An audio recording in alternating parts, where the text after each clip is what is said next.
Munchkin adversary here. So this is part 5 of my Sonic93 videos, and this is part 2 of the sub series on regarding Sonic93's abuser, Moondisc. Um, I want to say right now, please do not go after Sonic93 or Moondisc. No one should have been going after Sonic93 in the first place. This this whole situation, the drama itself was like over 6 years old now, and it has caused some kind of domino effect in which Sonic93 herself has been stressed out by it, rather. So, no, when it comes down to the people who think they're saints or good Samaritans for talking about Sonic93 with how she wronged people and telling their own campfire story about her, that you think you're doing people a favor. You're not doing anybody a favor. You're making her life more difficult and you're making it difficult for other people to see what's really happening. And when she comes near other people, it affects them too because of you. You haven't done anything to solve the drama. And when it comes down to what happened between her and me, it's not related to our friendship, but rather what influenced her actions towards our friendship. The drama itself and Moondisc. This before you. This is it is what it is. I did not want to have to say this. I'm struggling. So I'm also trying to get my words out. I'm very stressed. I'm very upset. I know she is. She really is. She has every right to be. But when it comes down to what she directed at me, I know who manipulated her. It isn't right for drama and an abuser to come between friends. And that is what happened. I'm sick of this happening to anyone who doesn't even deserve any of this kind of crap. You talk about Sonic93, yeah, and oh, she did this because I have sources. Hearsay. Hearsay. Hearsay's a source, really? So, with that said for now, I'm going to start playing some audios and responding to them. I'm going to keep it here because there's too much for me to say. And then I'm done with the audios, all of them. I'm going to move along and talk about the other pictures I have, the screenshots and whatnot. So, on night 3, if you are listening to this, please listen to the audios because when you went at me the way you did, let me show it right here. I didn't do anything to get you there. I did nothing for you to get you there. You broke me. But I hadn't said it before, you broke me. And I got really depressed to the point that it affected my social life around my family, where I stayed in my room for a long time, talking less and less because you gaslighted me again, just to give Moondisc a freebie, all because he is the quote unquote key to your destiny. Let's start. All I was trying to say before you said where it all was coming from, nonsense, is that I noticed about you, you're emotional more than me. Sometimes I feel, oh, I'm not like that, it's not like that. I have a hard time believing in you because you're not making any sense. And if I misunderstand, hey, I'm guilty. I'm not gonna say I don't misunderstand. But sometimes I feel you're rambling. You're just saying things. You're gonna get hurt by this, but I'll say it anyway. Sometimes I get similar similar vibes from Moondisc. Moondisc is deliberately contradicting himself. Sometimes you don't realize what you're saying. And that You know, you lost me at I'm gonna get hurt by it, but you're gonna say it anyway.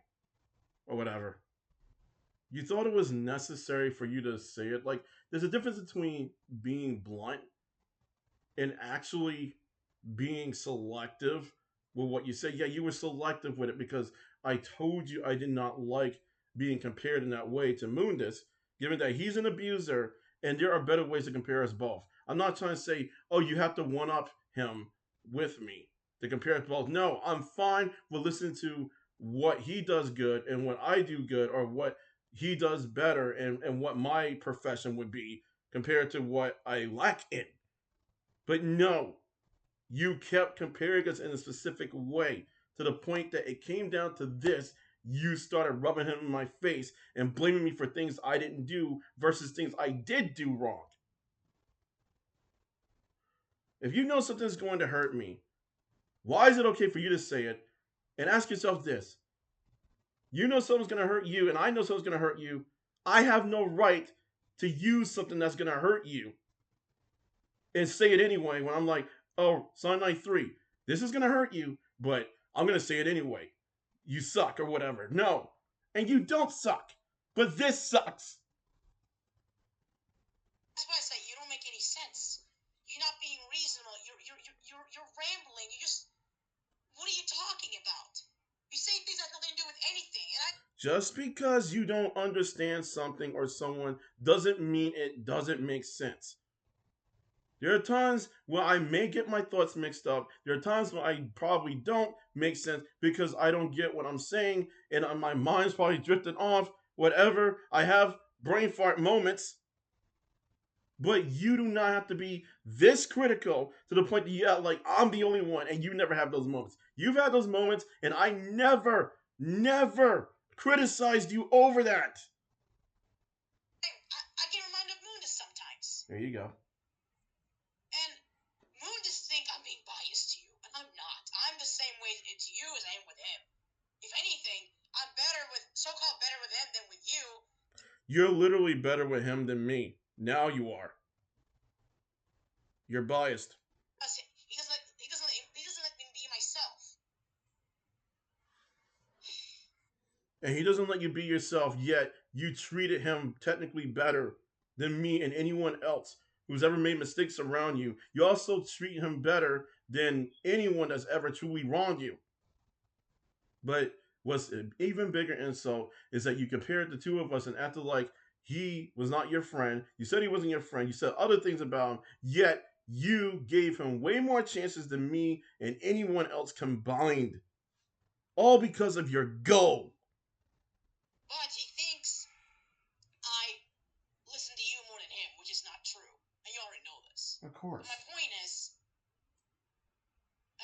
point is, even if Moondisc is awful, we still have to address the fault we do to him. Even if he is the way he is, it doesn't give it a reason. And I know we already said this. I know we already discussed this. I know. I am just pointing it out. You said that you don't mind me repeating myself, so what's the problem for me saying it again? The problem isn't you repeating it, it's why and how you repeat it. It's the fact of the matter that I was caught off guard, and then you are sitting there saying that we need to think about how we're treating him, which is not an issue at all. It's the fact of the matter that you gave him freebies over what he did. Well, at the same time, you were saying the contrary. You're trying to call him out. Yeah, you did call him out at times, but you didn't call him out enough. And other times, you just completely sideline what you should have said to him in regards to what happened in that call, where he literally accused me of putting him and his girlfriend in danger, which never happened. It had nothing to do with his girlfriend. He made it about that. And then he ended up going to talk to her behind our backs and spreading a different narrative, a false narrative still. And you know Moondisc is a liar. But then he groomed you into one towards me. Let me go to the next one. Because really, how Moondisc treats us is also important. How you treated me and Moondisc behind our backs is also important because you didn't tell him you shared his face with me or any of that stuff. So neither of you have any right to defend yourselves over this.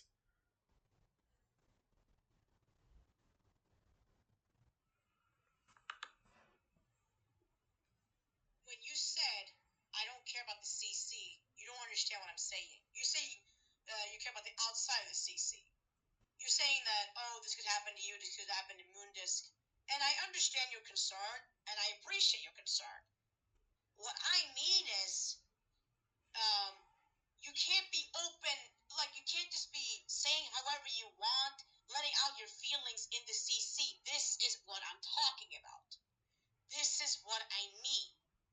I mean, this is the CC we're gonna make a video about. It's not ranting community, it's not art, it's not nothing. It's the CC. And the CC is the most, oh, there's so many things to say about it. It's the most toxic, it's the most abusive, it's the most horrendous experience to ever be in. Like, you can't, it's not about um talking about what's actually the truth in the CC. It's always what is presented in front of you. That's one of the biggest reasons why I got hated. You know, going by what you said and what you told me about Moondisc, you said CC does not like Moondisc. So even though there be people, more than likely some people that actually listen to you, the problem is not so much of, oh, people are still going to believe you're guilty. The problem is you got Moondisc who tends to write his own narratives and stuff, and he's done enough shit to almost ruin your script. You even told me about it. I even pointed it out. And then two, you got the CC that probably won't take him seriously because of who he is and what he's done. And the fact of the matter is that you told me he likes to take credit for what other people have done, including me. As as you have probably heard, as you should have heard in the other video prior to this one, where he did a 20 to 21-minute tantrum. He threw a 21-minute tantrum of some sort over me, explaining to you the Yoshui one situation with how Amy called him the next fallen Amy. That is not cool. It's not healthy what he did. And we were both making fun of it, in fun of him in our direct messages.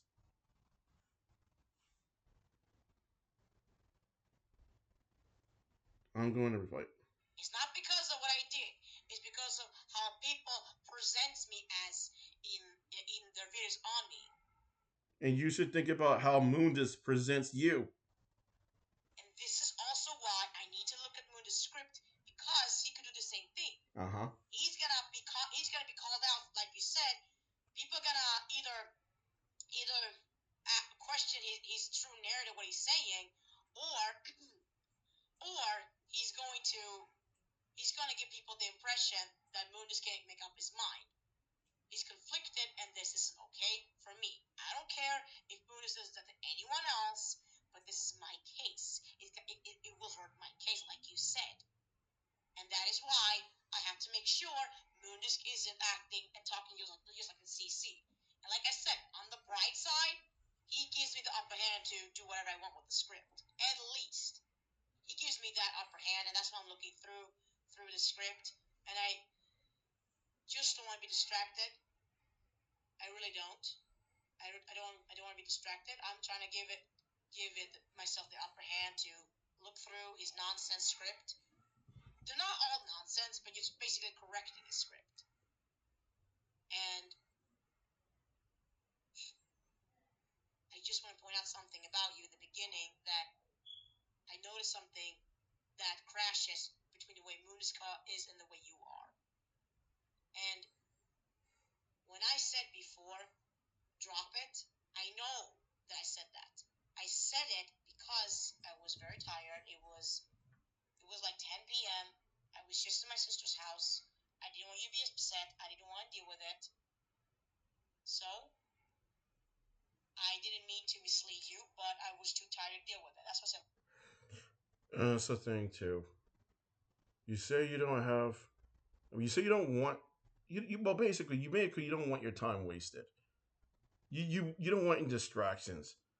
And even with the littlest things, you have gotten upset eventually later, much later, and taken it out on me, all because you want to get the script done. You have literally gotten upset with Moondisc for treading water and actually bailing on you in terms of bailing on your schedules and stuff. You did. I never did that to you. When we had a schedule, I mean, we probably compromised and stuff. But other than that, I never played hooky with you when it came to working on a script. He did. He made excuses. He put it on you.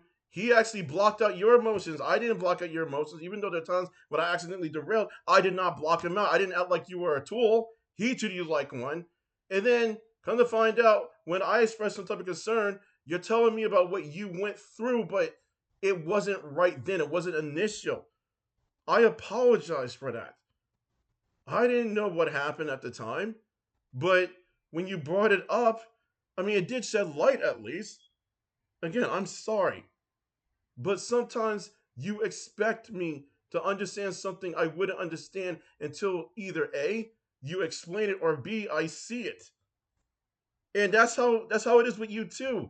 But you have high expectations. Not naturally, but when it comes to this script and your drama, you have developed super high expectations. Let's drop it. And even if I said that, you still got sad. You still got upset. Because I was scared. So when you said we already talked about this, I try to explain to you. Yeah, I know what you said. I know what I said. I'm trying to explain to you why I said what I said. But you didn't let me finish. You got so worked up. You got so upset, which wasn't helping my case to explain to you how I feel, which just made things worse. When you get like this, when we both get this emotional, it's not gonna work. One of us has to listen to one another, and it's not easy. We are the same. We feel the same way. That when we're upset, we have to talk about it. I know.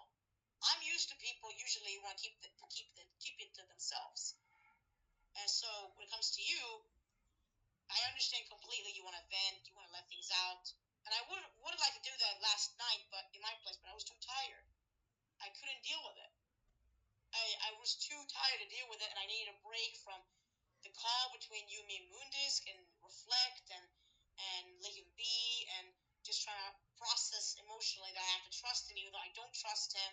I really don't, and I'm in a roller coaster of um, being worried about the outcome, but then my instinct saying it's gonna be okay.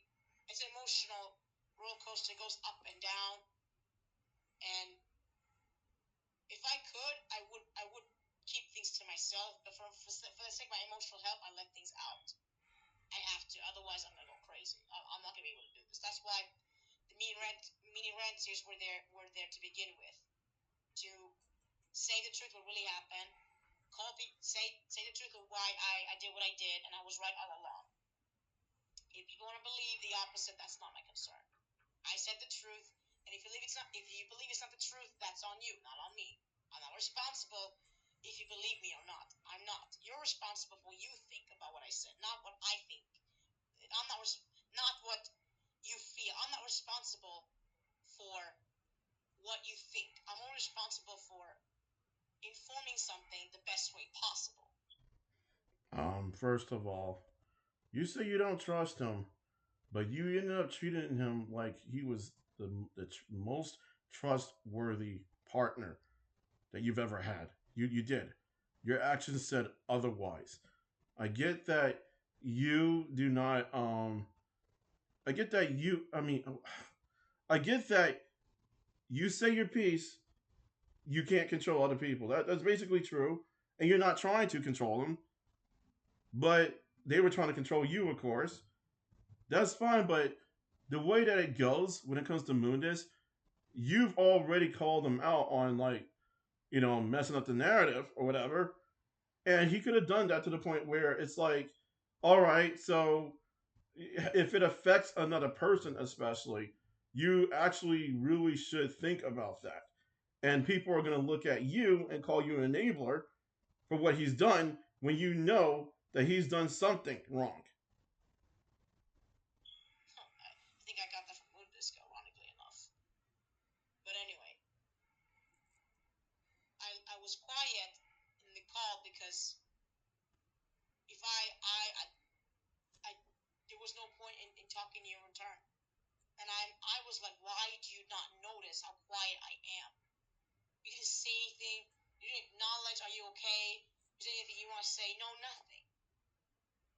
And I'm not blaming on you. I'm just pointing out, I was hoping you would say something like that to understand that I was not in the mood.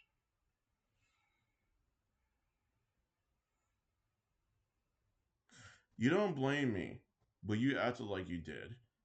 There are times when you trashed me over things you didn't blame me for. And sometimes you said it was because you were used to it. And when it comes down to this, I do feel bad. I do feel bad for failing to see that you were not in the mood, but at the same time, it's like I blame myself too much over it when I look back. And yes, I did beat myself up in a way because you expected me to see things you didn't show me. And I'm not saying, oh, it's your fault for not showing me. I'm saying, hey, lay off. I didn't see it.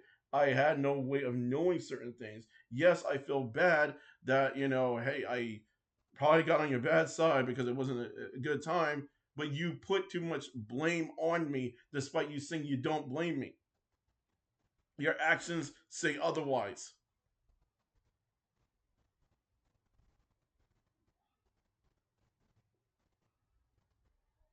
Next one.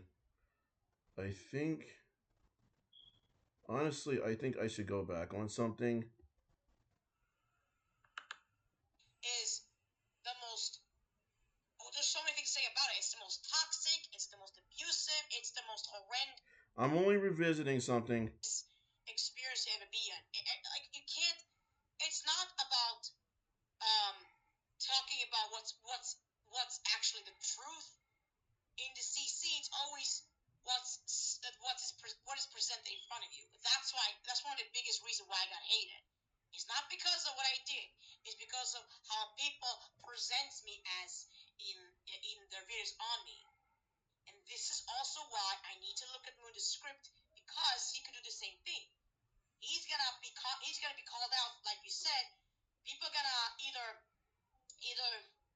question his true narrative, what he's saying, or or he's going to give people the impression that Moondisc can't make up his mind.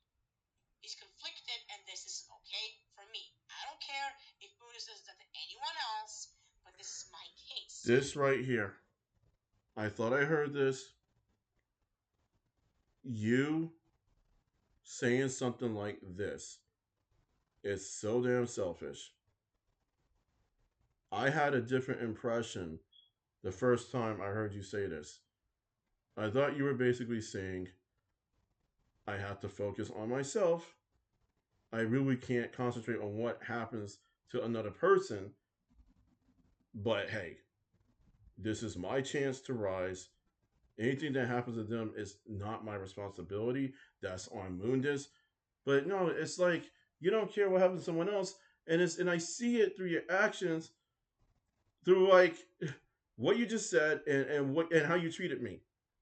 You wanted Moondisc to be the one to actually help you get your script done and to prove you're innocent. And there are so many things wrong with that. I mean, aside from it being selfish, what you said, because you should think about what he does to other people. It can come back and hit you, especially. And you said it yourself that Moon just likes to take credit for other people's actions and stuff. And you know he wrongs other people, and you know he wronged his own girlfriend. And that's why I told you, you should dip out of this from him. Not really to get involved, but rather to get out of this type of partnership with him. I am now going to record 3 audios of mine in regards to the Moondisc discussion with Sonic93. I'm going to answer your question. I'm making that video. I just made the video. I didn't upload it yet. As a cry for help for you. To show people that you are a victim. Because you told me these things. I noticed that you keep dodging. You did not answer my question as to why you exposed him to me. You are, by your definition, you're not innocent yourself. You know that, right? By your own definition, you exposed him. So why is it okay for you to keep working with him when you did far worse than what I did? By your definition, I'm not pointing fingers. I'm literally acknowledging what happened. You shared these things about him to me. You're dodging. You're constantly dodging. You're doing the same thing the haters did to you. You're doing it to me. You're treating me like I'm you. And like you're the haters. Second one. I can see clearly now. The rain is... No, you can't see clearly. I am not clearly with an agenda. I don't clearly have an agenda. No, I don't. I hate it when people overuse the word clearly. And no, I wasn't mocking you. It just makes me think of that song. I'm sick and tired of it. And Moondisc is a major problem. You have defined him as a major problem. You have told me what he's done to you. Yet you keep denying it and you kept comparing me to him. And I begged you to stop. You don't acknowledge that. When I say that, it's like, no, you've done this whole... You've done it to me this whole time. Not all the time, but like recently, like when all this started. You did that. You don't think I have a problem with you? With you projecting? It's like, you don't think about why I'm saying what I'm saying. You think about what I'm saying in your eyes. You said that about me, but I realized you were also projecting then. This is ridiculous. I have every right to make the video, and I already did, because you are in denial. You told me this guy abused you and stuff. Yeah, you're working with him because you act like you have no choice. Why'd you tell me all those things? And answer the question. If you don't answer the question, I'm uploading a video. Because you're lying to yourself and you're lying to me. And you're making excuses for that guy. I don't freaking want to hear it anymore unless it's you being honest with me. You need to literally get a grip. Last one. Before I play the last one of that particular audio, because I put 3 in 1, I want to explain something. Sonic93, you said I was blackmailing you or threatening you. I was not threatening you. You gave me an ultimatum, and you had me at risk too. You and Moondisc put me at risk because first of all, you were covering up his wrongdoings behind the scenes. I don't know what else you said to Moondisc about me, especially, and then two, you had me holding on to what you exposed of him around me. How is that fair to either of us, and how is that fair to you? That is the issue right there, too. You were making exceptions. You can't do that, especially when it comes to your drama. And you're making exceptions of what he did, and acting like, oh, well, like, we're going to call him out the end. And so it's like, are we? Were we ever going to? Because you were more focused on your name being cleared. So you had to lie in order to clear your name. I mean, I'm not saying it's new or anything. I'm just saying for you, it's not good. That's what I'm asking you. Because you were not really honest about certain things. You weren't honest about Moondisc. And you weren't honest to him either.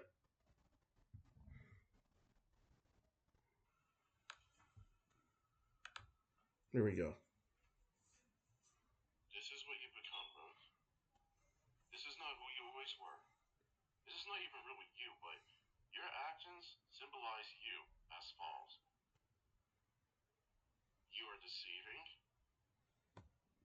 You are stubborn compared to me.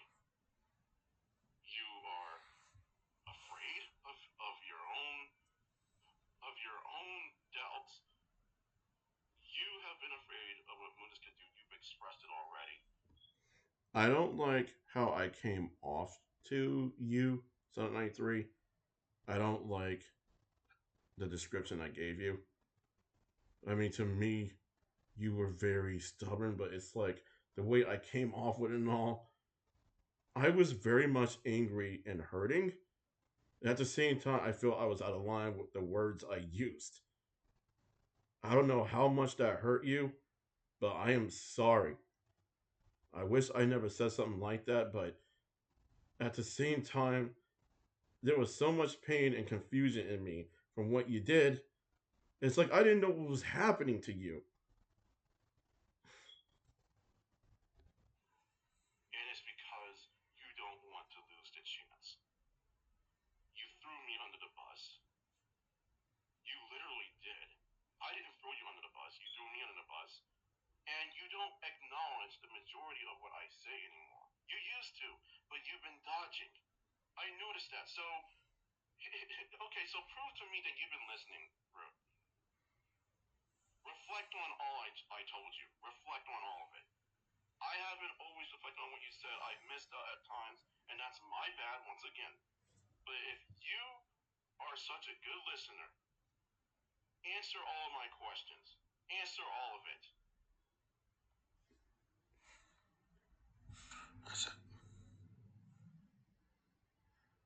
Um, Further context, I was not assuming that Sonic93 or even implying that she's terrible at listening. It's just that rather you, Sonic93, you made it sound like I was too stupid to even hear you out, or I lacked listening skills. So I was basically doing a reverse on you in a sense, not a no you, but rather like, okay, wise lady, if I'm so bad at this, what about what you're showing me right in front of me? Basically, that type of thing. Still, I sounded like sort of a smartass, and I don't like that. I'm sorry, Sonic93. That to me, I feel like I could have handled that better. I really am. So I'm gonna actually move on to the next one from this attempted meme I made. You all remember this because this really does point out that Moondisc, as seen in the other video, had some type of obsession with Sonic93. And I had to make a point with this because since he likes thick girls and he drew Sonic93 all thick, like this one girl she mentioned to me that he liked and claimed he claimed himself looked better than his own girlfriend in Sonic93 at the same time. It's like, okay, yeah, no, really, it stops now. um, we actually, you and me, Sonic93, we had great times before the drama and Moondisc like took over.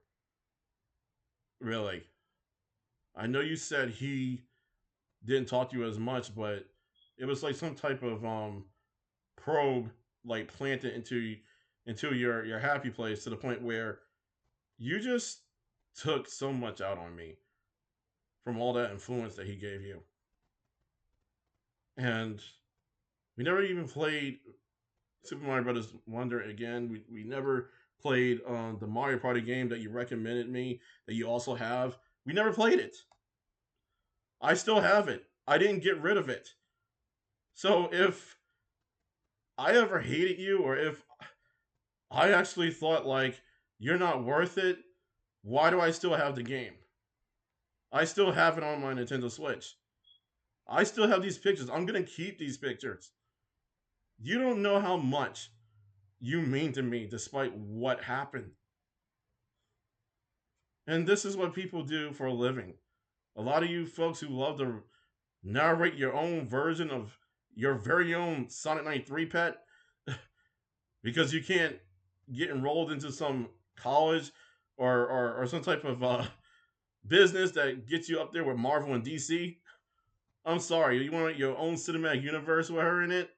Ain't happening because that's all you focused on.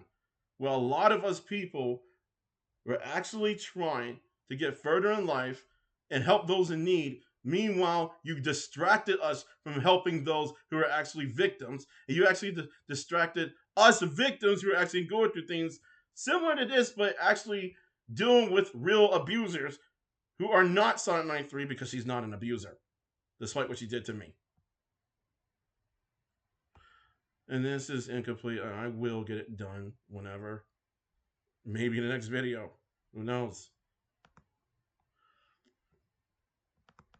Now, right here, I'm actually going to play more of the clips, the audio clips. Um, this is what I really want to talk about. So, first of all, Sonic93, you know what I went through. And you threw it right in my face. For whatever reason. And I know it's not because of what I did to you. Because I didn't say anything of the sort. I didn't get you here. You heard me get verbally abused. You've witnessed it with your own ears. And you have the nerve to say this shit to me. Call me a piece of human garbage. This very much affected my relations to my own family. Where I've been mostly in my room, mostly quiet, and pretty much afraid to gravitate anyone into anything because of what you said to me. It broke me.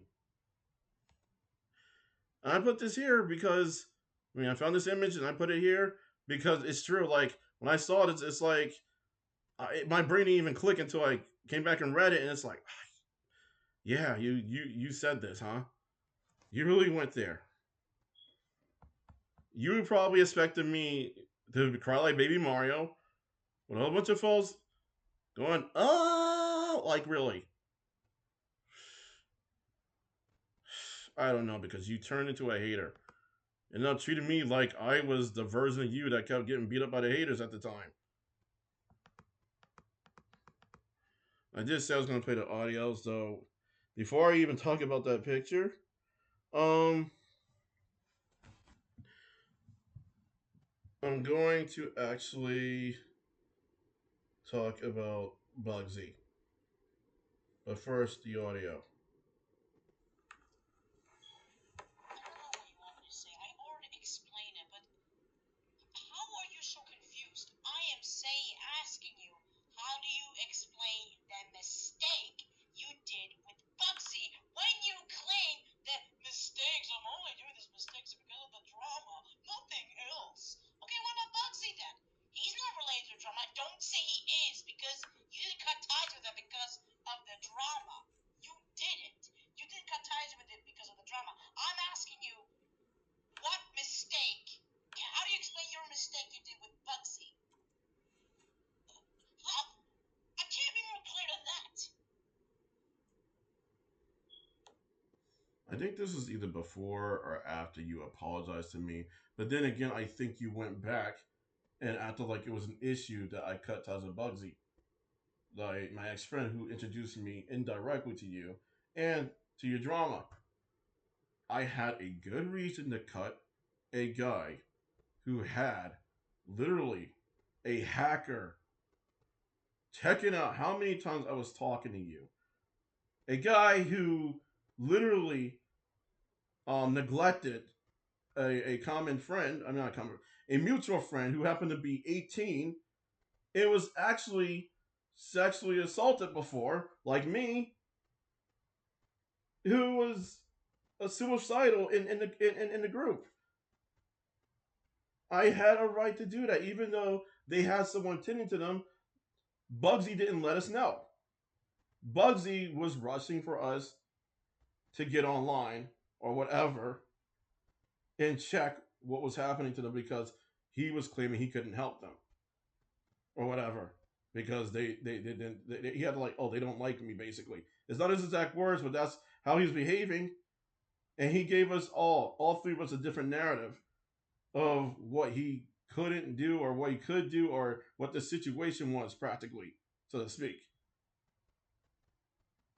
Bugsy put us at risk at 93, and I tried to tell you that multiple times. Why would I keep somebody who has had a hacker that was keeping tabs on you and me in a group when I was interviewing you and stuff and talking about different things and sharing notes with you and probably different DM, especially?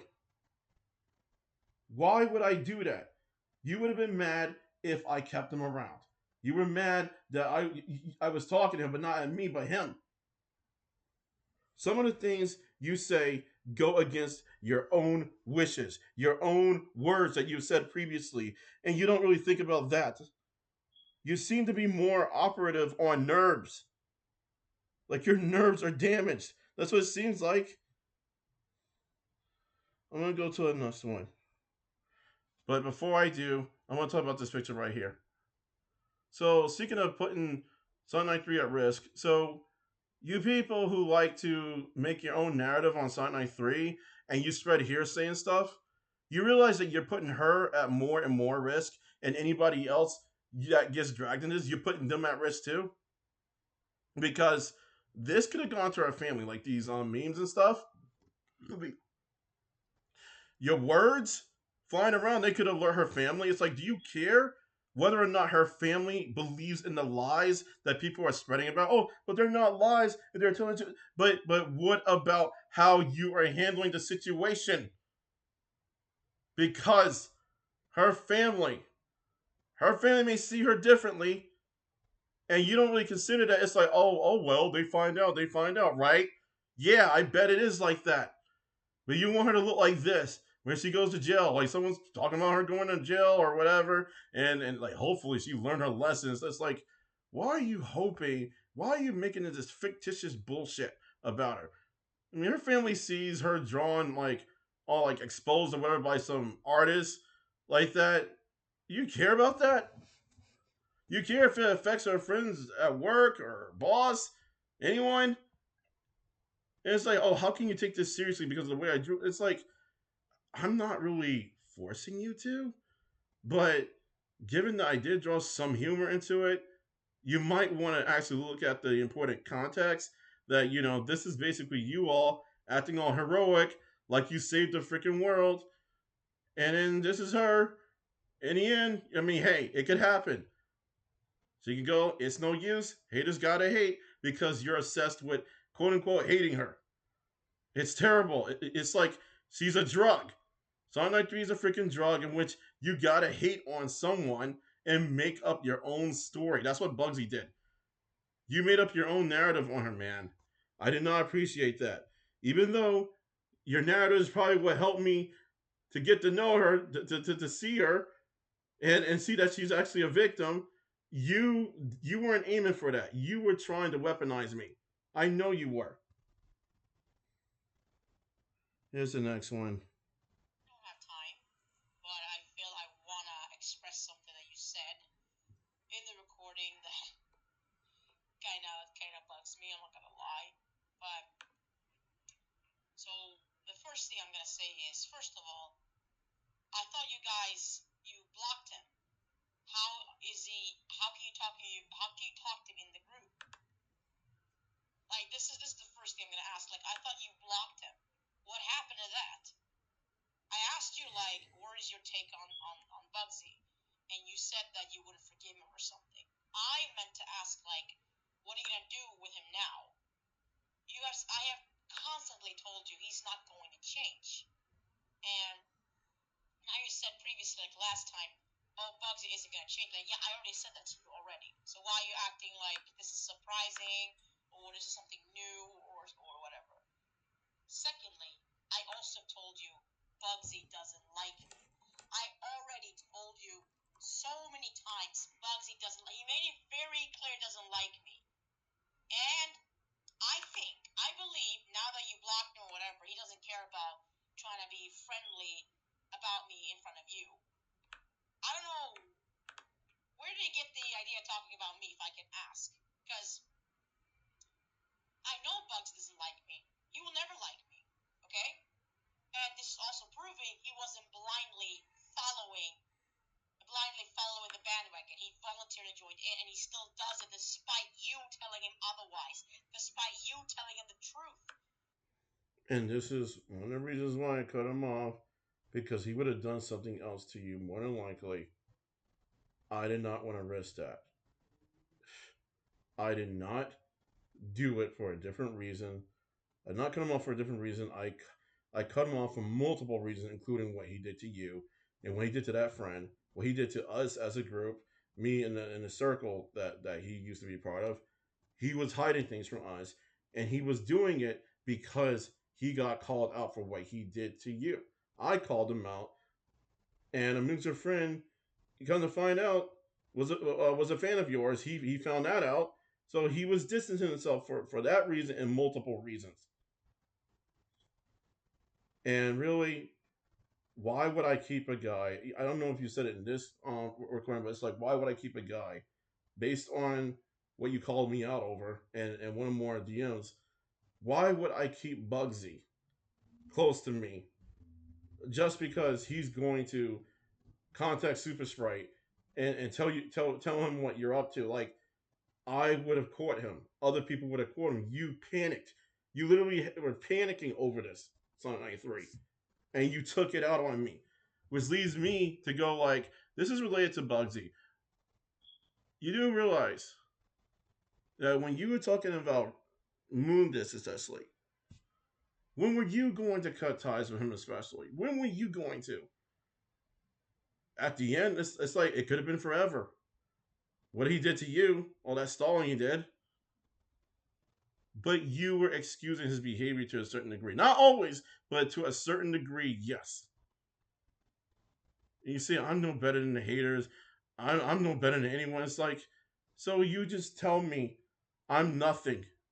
You are the first friend to ever tell me I am basically a nobody. That's what you said. In this, you said that.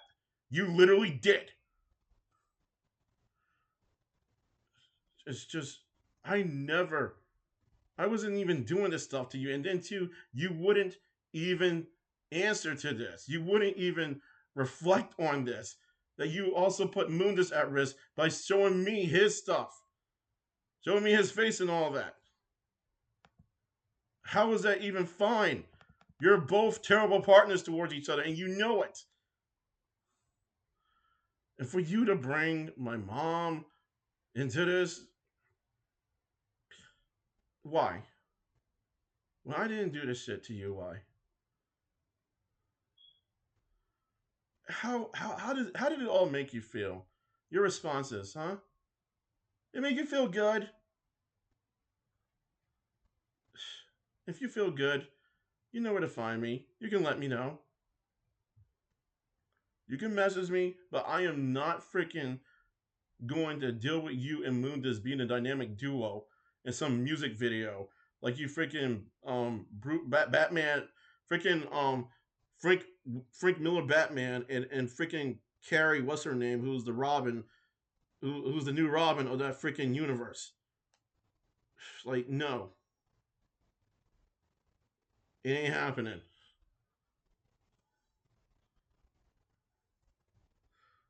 Never mind. I never freaking attack your family.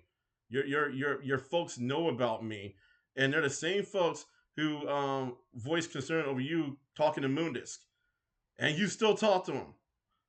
I'm pretty sure you do. I bet you do. You didn't listen to them. You didn't listen to me.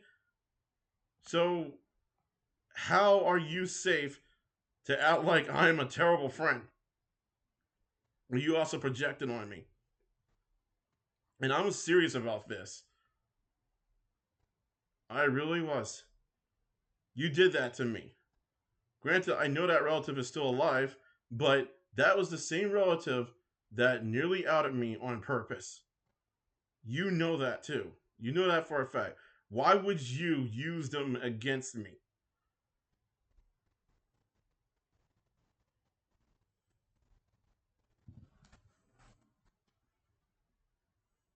But yeah, you basically did what you were afraid of Amy doing to you.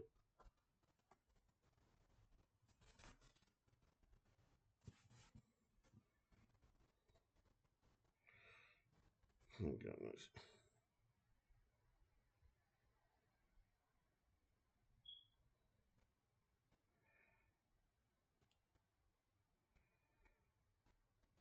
All right.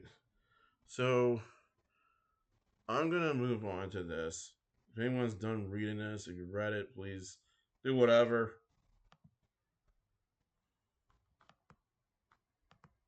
So when we were in call with Moondisc, if I didn't finish that recording, I'm going to include it again in the next video when I'm talking about Bugsy, because you did end up apologizing for something, Sonic93, in regards to Bugsy, whereas you misunderstood what I was saying, and when I clarified again or clarified the best of my ability, you apologized for like not getting it before, I guess.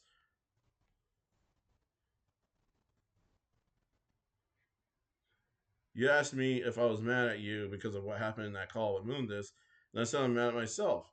It seemed like you were really worried, but this changed a lot. Like you changed a lot. I mean, from there, you really did. We were talking about Bugsy in that call too, and we were talking about how Moondis. Yeah, I said he was effing jealous. I said he was fucking jealous. You were laughing about that. You didn't disagree. Look how you're treating them now. You said we need to call ourselves up for what you did to him. What am I doing? I mean, he was being jealous, but there's something else, something that I actually feel bad for saying. And Moondis, I don't fucking care if you wouldn't forgive me. It isn't your decision to forgive me or not. I can tolerate whether or not you forgive me. I don't even want your forgiveness because I know I'm sorry. You wouldn't care. You are definitely not innocent. You're the same guy who refuses to call himself out. You're afraid of calling yourself out. So literally shut up, man. All that shit you did to Sonic93, you know what you did. And you cheated on your girlfriend. You and Bugsy did things that I shouldn't even have to talk about. But because you refuse to talk about it, it's going to affect another person and not just me. It's going to affect somebody else that was not even involved to begin with. One way or another, it will. And you guys do not fucking care. Because Bugsy, when I saw this on Twitter, I didn't even see it before. I think I found this year. You were making false narratives and even passing it along on Twitter/X over Sonic93. You were sounding a false alarm, and then you talked about yourself so many times, man. And then either got rid of your videos up to date or you hid them. Were you ever really going to apologize in public, man? Especially with you being affiliated with Super Sprite formerly, and then I got word from a mutual friend of ours that you actually cut ties with him. I guess at my request because Sonic93 was worried about you going to Super Sprite and actually sounding the alarm. You didn't do that. I thank you for not doing it because it would have been foolish. And plus, you two aren't the good guys. Another thing is going by what you said to me when I was in that stream with you, when you were showing me what you and Super Sprite said, um you actually weaponized Super Sprite, or rather had a hand in weaponizing him. Because when I think about it, if I'm correct, Sonic93, please tell me that Super Sprite wasn't always the way he became eventually. Right here, if anyone can see, his status says, "I'm not in the best mood to talk. I'm sorry." Crying face, I guess. This is basically what Bugsy told me. He said, Super Sprite changed his status upon him messing him. messaging him.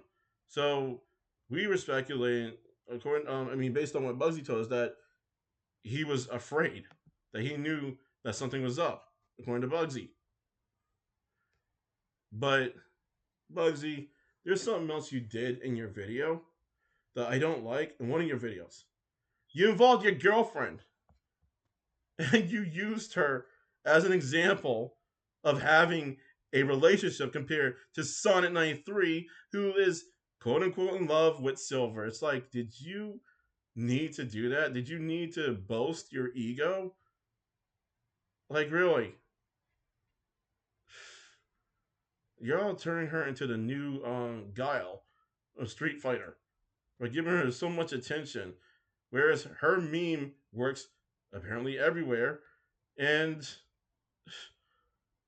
when you get your sources tend to be anything, infinite.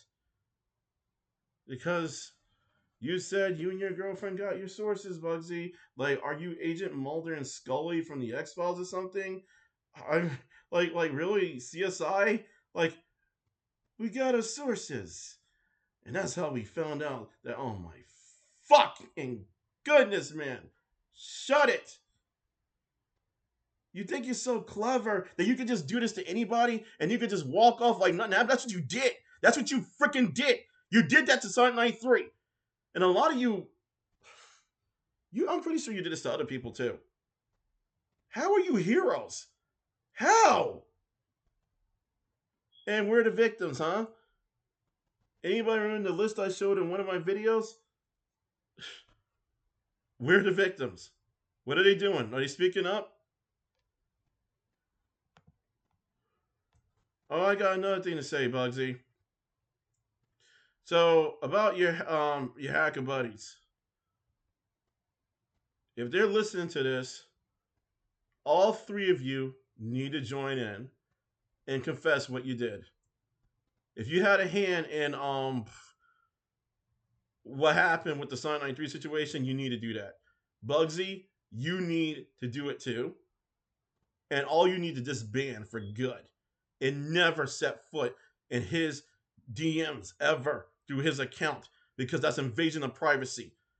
I didn't feel good about certain things, but I was also confused at the time.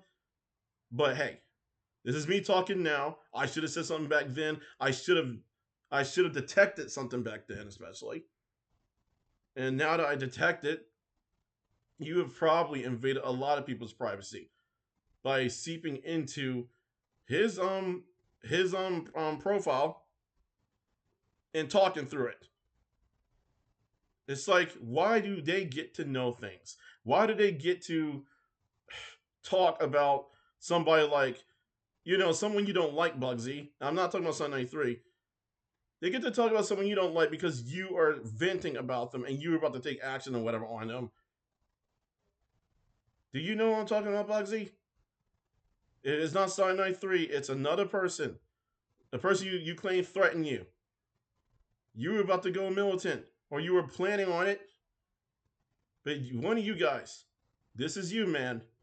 You are the one guy who was actually keeping tabs on how long I was talking to Sonic93 and vice versa. Or was it just me?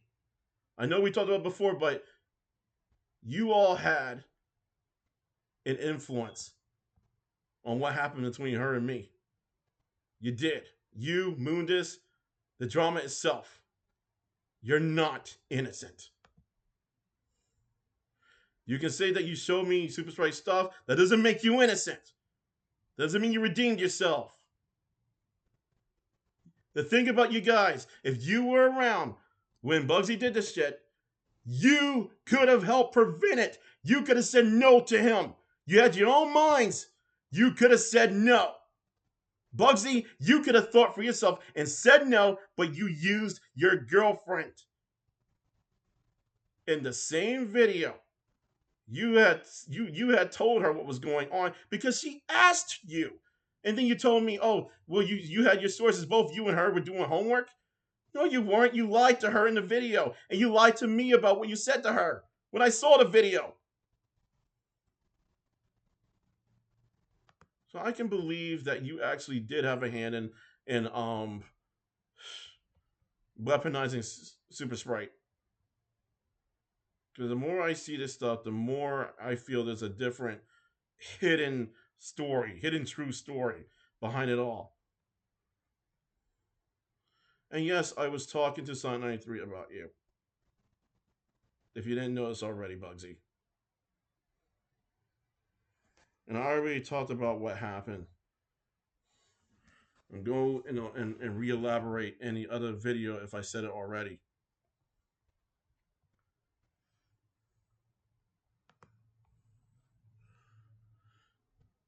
This is when Sonic93 didn't understand what I was saying about Bugsy. But I'm not trying to treat you like you're stupid, though. Not over it.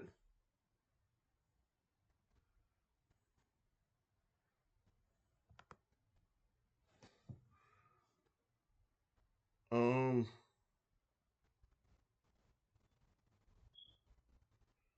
I'm actually going to.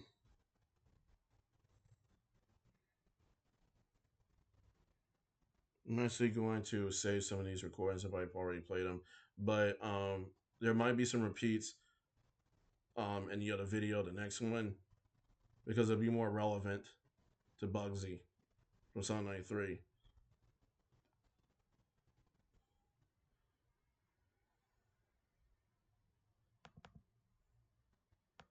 But again, I had a good reason to drop him Sonic 93.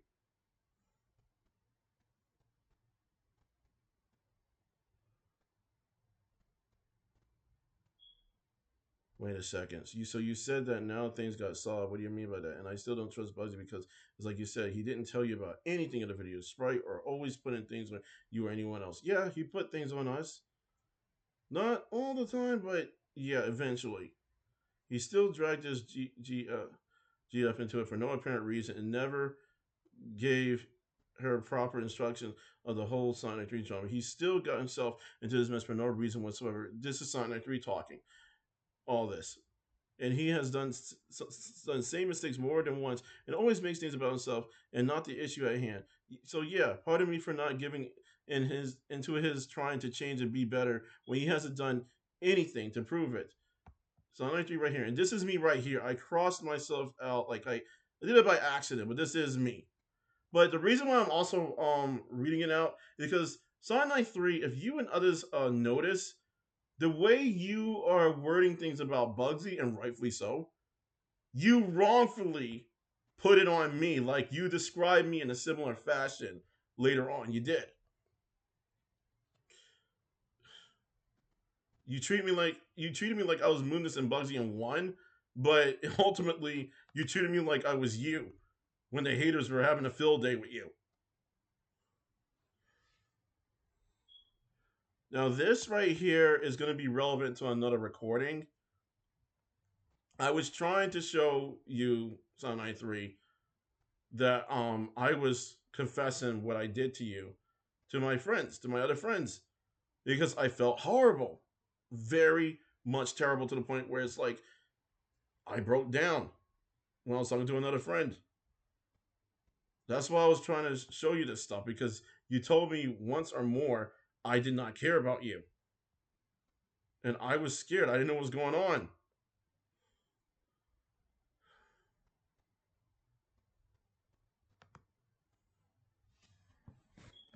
And this is when we were talking about you know who, but you did not weaponize her at the time. You wouldn't have.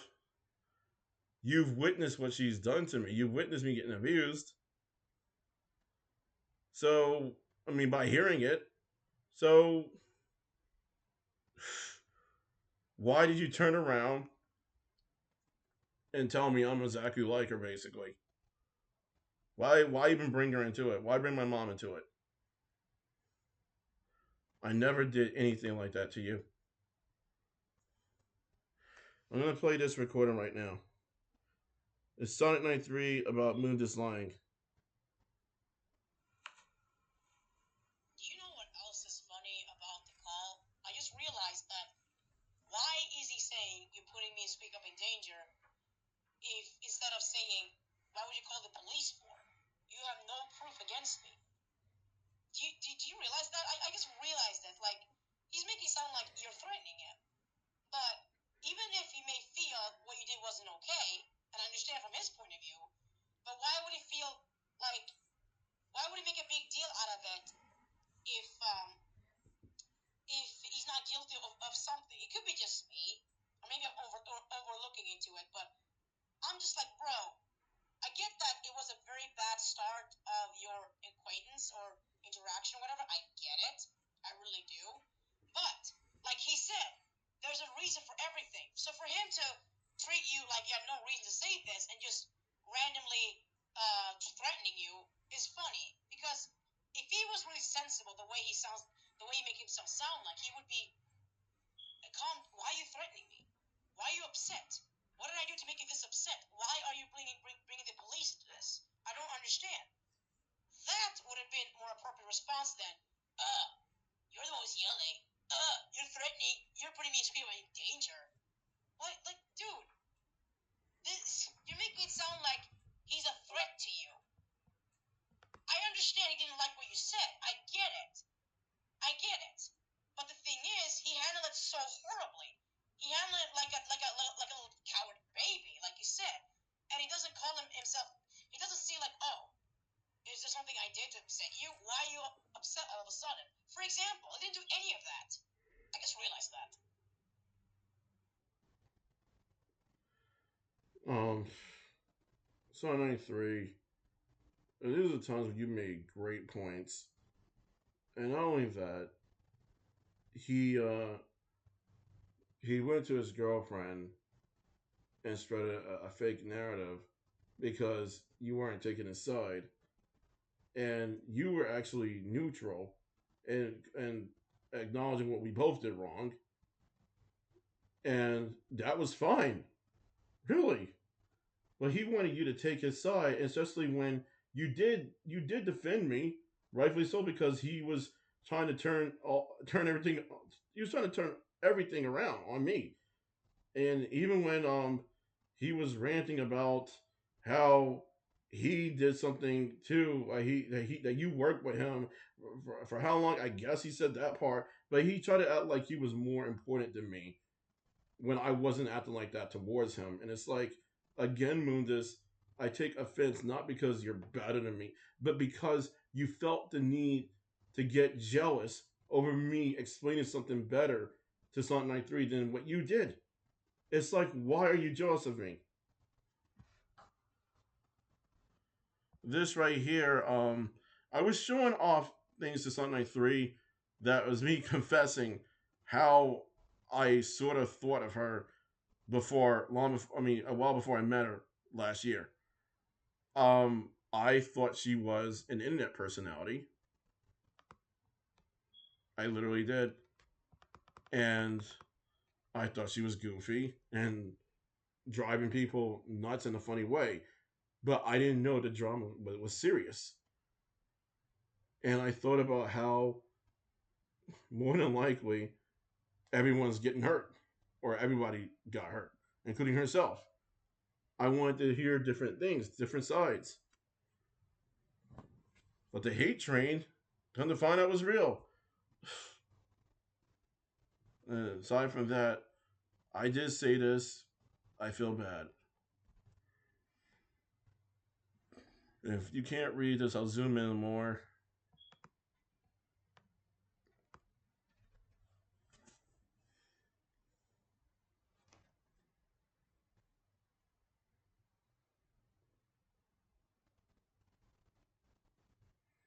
And the fact that Moondisc is lying about the police thing, that I mean, I did warn him over it, but trying to lie that I was putting him and his girlfriend in danger. Wow, just rich. Lie to your girlfriend and weaponize her, huh? This is basically another part of the whole DM with me talking about how I said things about Sonic93 that would suggest that she was a yandere, and it's like she doesn't like being called a yandere. And it was because me and Bugsy, we were talking about yandere's before, like before I even met her, and Bugsy was the one who asked me if I wanted to see a real life yandere, I guess, or some type of yandere. I forget. Either way, I didn't really take him all that seriously. But honestly, that's the thing. I think me and Bugsy, I think me and you had different ideas on what we grasped in our friendship, and whatever you saw, I didn't see.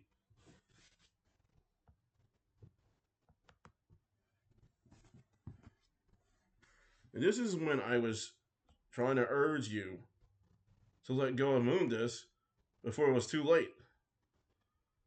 And you were assuring me that things would be okay. Not your exact words, of course. But look at this. Sonic93.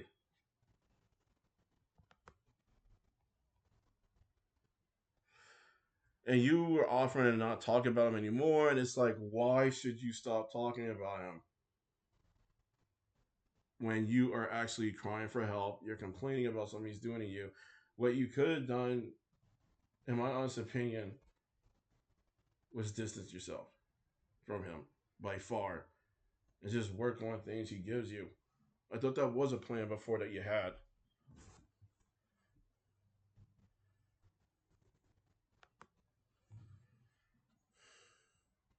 And this is when I thought Bugsy was genuine.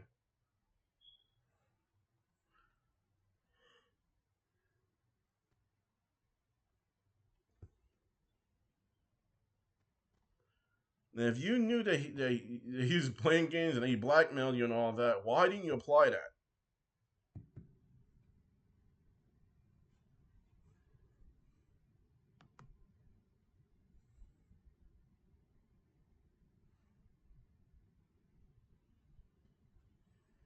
It is right here. You were talking about how no one cares about what you feel, and that includes Moondisc. Like really. So you went against all of this. You went against. I mean, I don't understand Sonic93 other than I think I do. And you insisted not now, like you're not gonna leave him now. You see, I'm worried. You really do.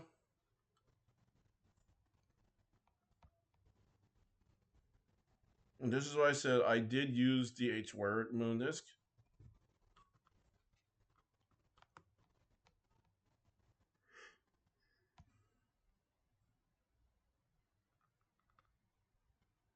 I got a bit emotional.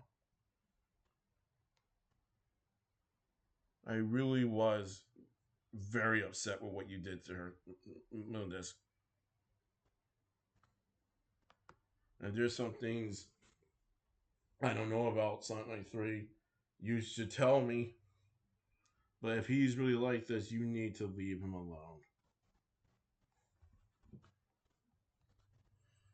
Please read this at your own pace.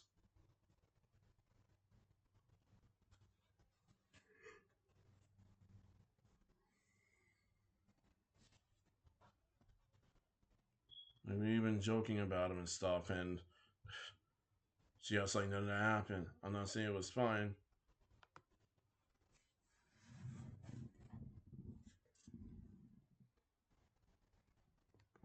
Pretty soon, I'm going to play another recording.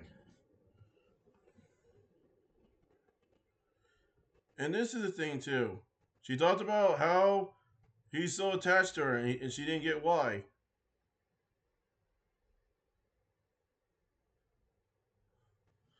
Talked about Moondisc and how he is to both she herself and his girlfriend. And this is how I express how I didn't want to, I didn't feel good or right, I guess, in working with him. This is months before the call that was this year.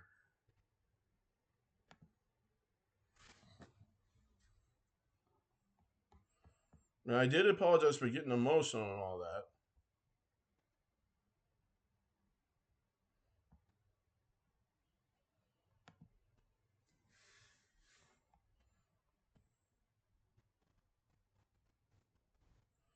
This is you, Sonic93, of course, complaining about Moondisc.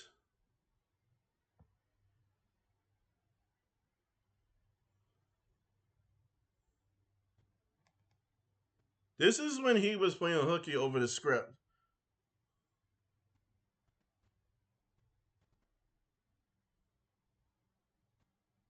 And yes, I called you this, man.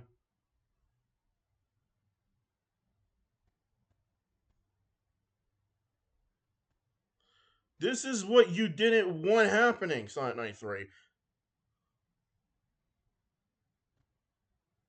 She was complaining, Moondisc, she was complaining about you. And yet you two, what, are working buddies still? Unbelievable, Sonic93. This is what she showed me screenshots of. Moondisc talking to somebody and somebody else.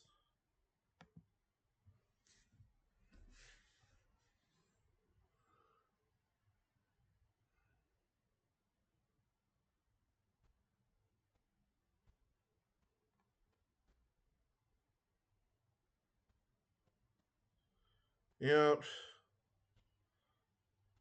Yep. I don't know, Moondisc, if this is when you said I had an agenda or not. One of the times you did, and Sonic93 herself didn't like it either. And you probably go like, well, it seems like you have an agenda. Just shut up. I never had an agenda.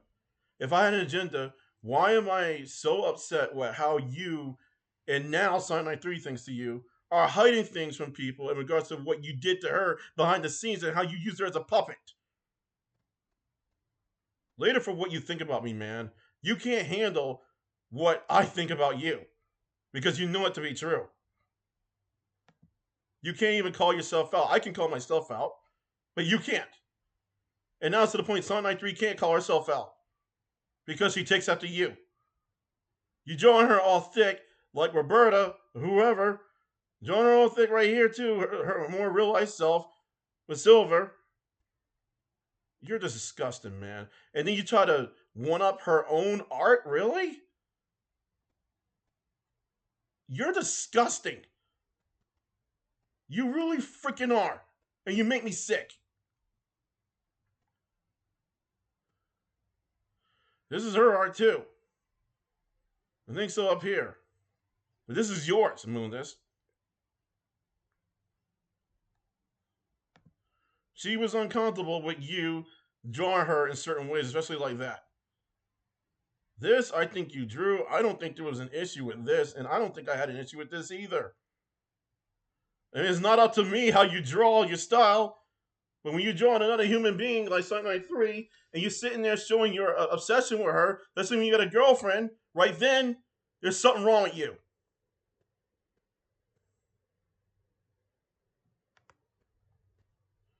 Right here. So I want to address something.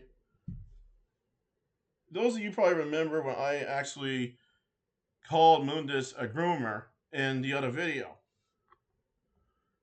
I'm going to read this. If I remember correctly, I called Moondisc a groomer because of him making decisions with Sonic93, installing his blind views towards me, weaponizing her period, treating her like his views are absolute and normal, and sexualizing her through his art to the point of her submitting to him as if he is the key. Ironically enough, Moondisc himself is evidence that Sonic93 was abused and felt like she had no one on her side to hear her out because Moondisc himself blackmailed her. Basically, Moondisc is proof that Sonic93 has been weaponized and treated like her emotions mean nothing because he did that to her. He did it himself. She has, like, she's surrendered. She's done something I've done in my life. You can help someone by doing good, but for the wrong / selfish reasons too, you know. Sonic93 has actually explained that Moondisc, he did it for the wrong reasons. He was helping her, yes, but for the wrong reasons, for his own selfish reasons. And then too, Sonic93 told me how Moondisc wronged Super Sprite, Draco, and many. Now, Sonic93, you have the evidence that you showed me against Moondisc. You showed it to me through stream, through screen share. I mean, really, you should show it in public. You should actually prove it because this guy took advantage of you by far, and you need to talk about it by yourself. Something she needs to talk about, and I just said that. Sorry. Also, yes, other adults can be groomed. Yes. I meant to say adults can be groomed, but yeah. Adult grooming. While grooming is most associated with child sexual abuse, it is also possible for adults, especially vulnerable adults, to be groomed or prepared for abuse. Now, the thing with Sonic93, you en route, I think you told me you were more vulnerable. Is either with me or Moondisc you said that. You're more vulnerable with Moondisc, whether or not you said that, because you don't know what to say at times. There are times when you didn't put your foot down because it was difficult for you.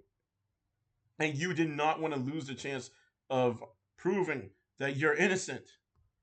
But you did so much of the opposite eventually.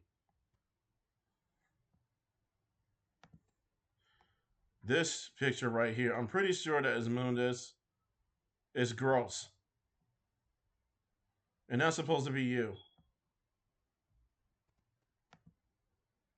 And this right here, it's like, honestly, is just stupid. I don't freaking care. I'm not jealous because my thing is the only real issue I have, and I'll say this right here. First, I want to start saying Moondisc draws very well. You do draw well.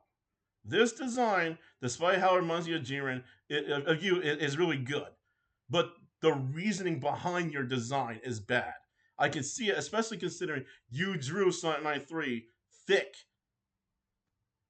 And the way she's gazing at you, that's not really a friendly gaze, man. She's literally looking directly at you, and she has her shoulder right by you. Might be behind, but it is right by you. She's looking into you. I can see through your art, man. This is not really. What is this anyway? See, this is right here what I want to talk about. So I'm going to read this because Sonic93, while we were in call, you showed me this. You said, I am so sick and tired of people minimizing someone else's actions or thoughts and demonizing everything I said or did. That is why the video must be done and me never returning on this toxicity. The hypocrisy never ends. By the way, Gmod Spartan, Amy Chan's boyfriend, said something similar to me about it shouldn't matter, even if he admitted Melody Sugar Plum made no sense. They may not want me back, and I'm gladly staying away, but they clearly want something from me. Hence, there's still few new videos about me. And this is what Moondisc said. I make your goal a reality. In time. Destiny awaits. You said, yep. Was I too blunt in my comment? And you said, fuck no. You said good, because I wasn't feeling I was. And you said, even if you were, serves them right. I must admit, I did slimely agitate. I get slimely. What? Agitated the way she worded. But knowing them being careless in the topic they know none about really is repetitive. Okay, this part doesn't. It doesn't stand out to me. It's not important.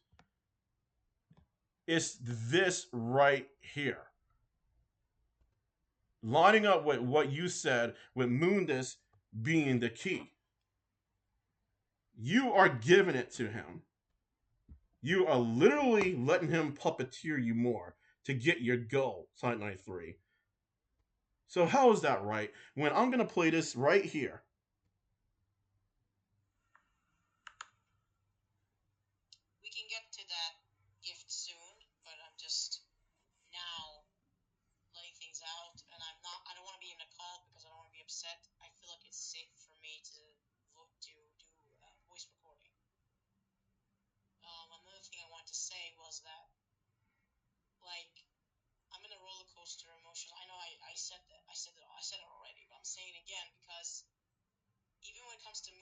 it's like, you may not believe it, but I was trying to apologize to him for what you did. But then I'm like, nah, no, no, no, no, no, no, no. This happens to be what took place in the call with him, with her, Moondisc, and me, where he was actually she was calling himself out. I mean, oh my goodness, she was calling Moondisc out by saying he verbally abused her, among other things, like things. Whereas he was going against her wishes and doing things behind her back, basically. Especially when it came to many to many, somebody who was trying to call out and actually he did things behind her back and went to Moondis and he did an interview on him, Super Sprite, and Draco. But that aside, this is also the call where he was literally complaining about me explaining something better to Sonic93 over him when I didn't do it to one up him at all. So in that call, I had warned I was going to call the police on because he was treating Sonic93 like she had no emotions, like what she said didn't matter. He was agitating her nonstop, basically, always excusing his actions and derailing on purpose, and he wouldn't stop. That combined with what she told me about him was why I got alerted and I got scared that it's not going to go anywhere. She is literally going to get hurt emotionally. And I did that police bluff. I'm not apologizing to anything about Moondisc, even though I understand why he felt this way. I understand where he's coming from. But knowing this is Moondisc, like I'm not gonna apologize to anything because Moondisc is the way he is. Even if I did apologize, he's not gonna accept it. He's not gonna care what I say anyway. So I removed it from the chat because Moondisc and I are not real friends. We're not real friends. Yet you say we're supposed to treat him with respect. We're supposed to call ourselves out over what we do to him. And you're sitting there saying this here. I get why you're saying it. And you're not real friends. Like I get not apologizing for what happened because he also slandered me and did things behind your back. And then when you called him out indirectly towards his girlfriend, and when she went silent after seeing your message and seeing that he wasn't a knight in shining armor, he was bullshitting. He came back like nothing happened because he knows that you know, and that his girlfriend found out from you that he was bullshitting and that she was bullshitting for him because he was weaponizing her. But all of a sudden, like, contrary to what you said, with you not being real friends with him, which was actually really harsh, because why were you working with him? You were leading him on too. You treated me like garbage. You, at some point after this, treated me like garbage. Never did you do that before.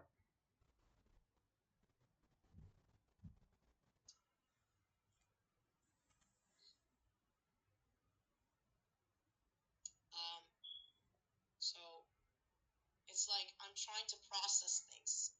It's a lot of emotions for me. So when you are saying like we're gonna talk about this, in my understanding, you get worked up.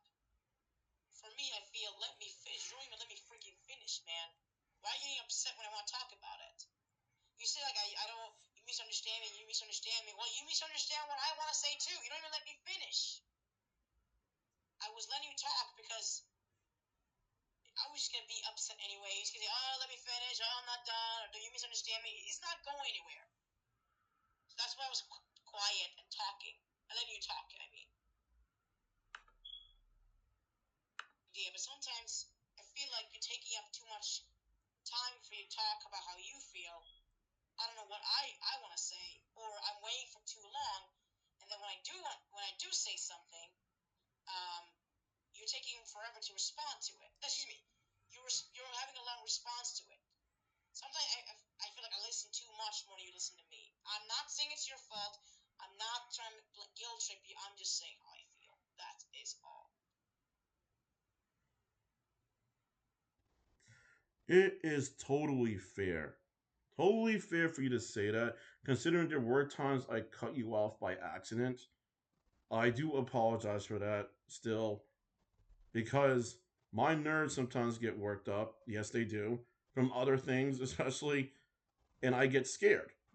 But I don't go, no, no, no, no, stop, stop, no, no, no. I don't do that where it's like when you're saying something like, well, the thing is with you, Munchkin, you, and I don't go like, no, no, no, don't, no, I don't do that. No. What I did do, however, is that I'm like, wait, what do you mean? And it's like, you're not done talking when I think you are, and that's an accident. That's my bad. But when it came to you, you've done similar to me, and I don't hold it against you for that because you didn't mean to cut me off either. But when you did, to the point where you acted like you never did it yourself, and then you actually put it on me when your personality shifted over the influence, you got really verbally hostile, so to speak. Not verbally hostile. Sorry, wrong one. You got verbally, you got really agitated from all the influence and just literally dumped it on me. Like, why? That's what hurt me because I never saw that form of you before. It was like the haters were getting what they wanted by making you into a weapon just to prove their point when that wasn't really you. I'm gonna try to go to another recording,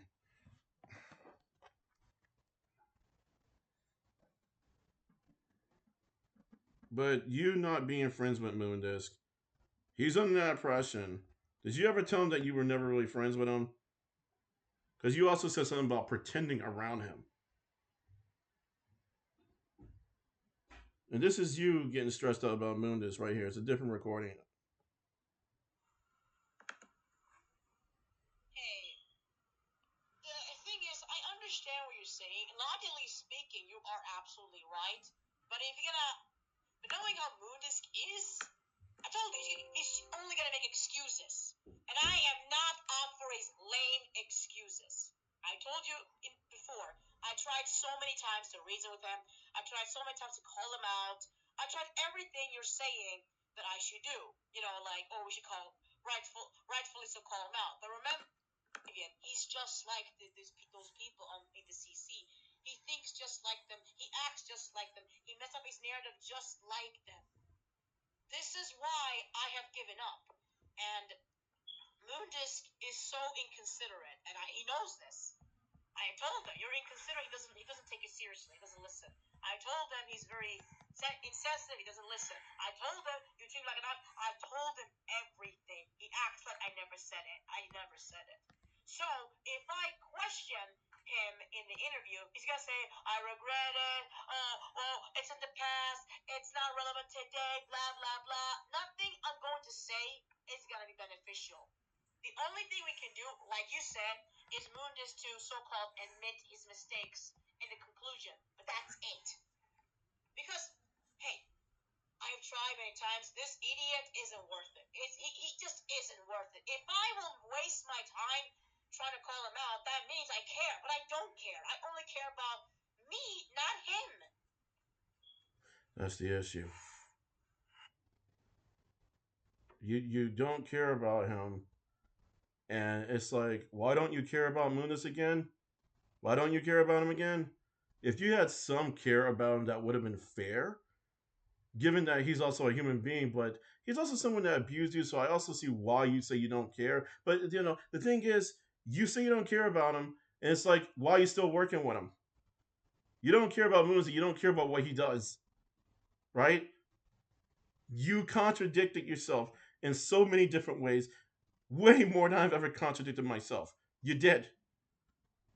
And Moondis is what? Under the impression that you care about him? And Moondis, don't jump in and say, oh, I already knew she didn't care about me. You're trying to weaponize her. Shut up if you get there. Stay out of it. Don't ever even talk to Sonic93 again. She didn't want to work with you anymore. She has shown that to me. She wanted you to leave her alone, but you didn't tell Moondis the truth, Sonic93.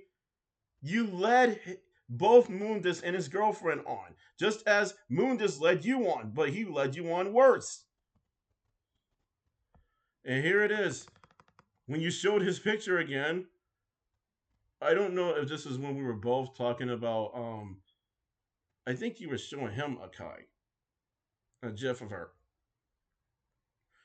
and you showed him. You showed him to me. I know why you did. It had to do with Dunsville when he was comparing himself to how Dunsville looked, which was really stupid, by the way. Why would you compare your own looks to Dunsville? Dunsville is his own person. However he looks, hey, I've seen him. However he looks, hey, you want to call him ugly? Okay, fine, that's your opinion, but don't act like you better than Dunsville, all because to you he's beneath you. Like Dunsville is his own human being, Moondisc. And Moondisc, you got your own looks, so yeah. What is this? This is the part where this is the part I was thinking about. I think it was around the time when you were telling me, Sonic93, that something seemed up when he was talking about being drunk or whatever, and he and his girlfriend got back together, his former girlfriend, but he was acting weird because he was contradicting himself over it, and it sounded like he was cheating on her, which he did, and he proved it because he's like, just forget that, or something like that. You showed me in your screen share, and this is actually in response to Moondis because it's like now he's all like lovey dovey as if they just got back together. And you say honestly, for my own sake, I hope so, so he can leave me alone. You're not talking about Bugsy right here. You're talking about Bugsy right here. Because if you were talking about Bugsy, just to let you know, on Sonic93, I said also I asked Bugsy to give a relay message for me to send you. I can replay it whenever you VC with me. And you wouldn't say, honestly, for my own sake, I hope so, so he can leave me alone. This is talking about Moondisc right here, along with his girlfriend. But you're directing it about Moondisc. You wanted Moondisc to leave you alone, but look at what you did in the end. And you're saying, I told you it made no difference to me. You're talking about Moondisc, and so am I. You see, I was worried about you, and you told me I didn't care. Eventually, you did. Not like last year. I'm talking about between last month and this month, when the hate was getting to you, and so was Moondisc.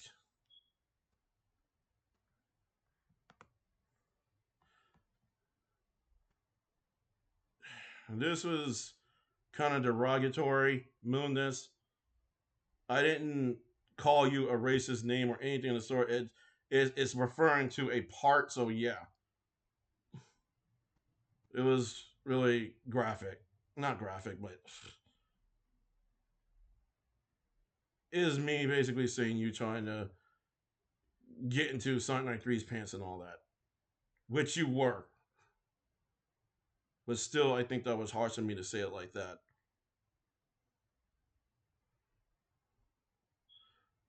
And I kind of feel like it was a little harsh of me to say this about Moon. It's like that you don't need. Actually, no, it wasn't harsh because you acted like you needed him. Yes, what Moon just did was helpful for you. Yes, but you were so absorbed with his services. You did him a solid in the end, Sonic93. You did.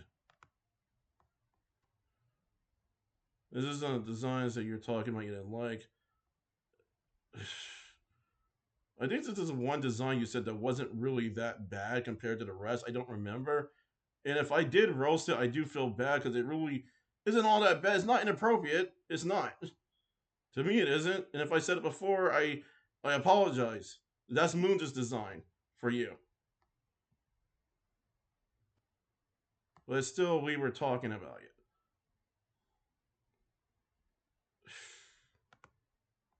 And here it comes. The one thing I want to talk about, um,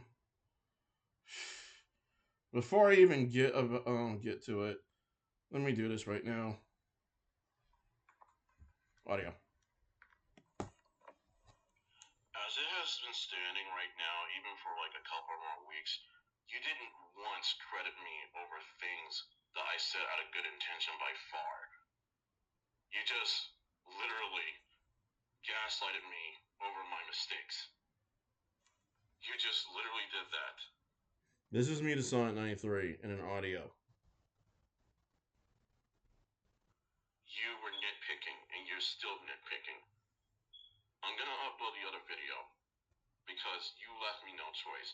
I literally said, you, by your own logic, at least by your own logic, well, you put Moondisc at risk. However I said it, you put Moondisc at risk. You did not answer to any of that. That just shows how desperate you are and how afraid you are of the truth. Enough is enough. You want to call me a bad friend, you're going to be a fool for the rest of your life. I don't want you to be a fool, but that's what you are making yourself out to be. A fool for the rest of your entire life, to the point you're going to probably tell people I abused you. You're going to be a fool, and you're going to be slandering me. You were already slandering me up close. A good friend does not leave a victim by an abuser and act like nothing happens.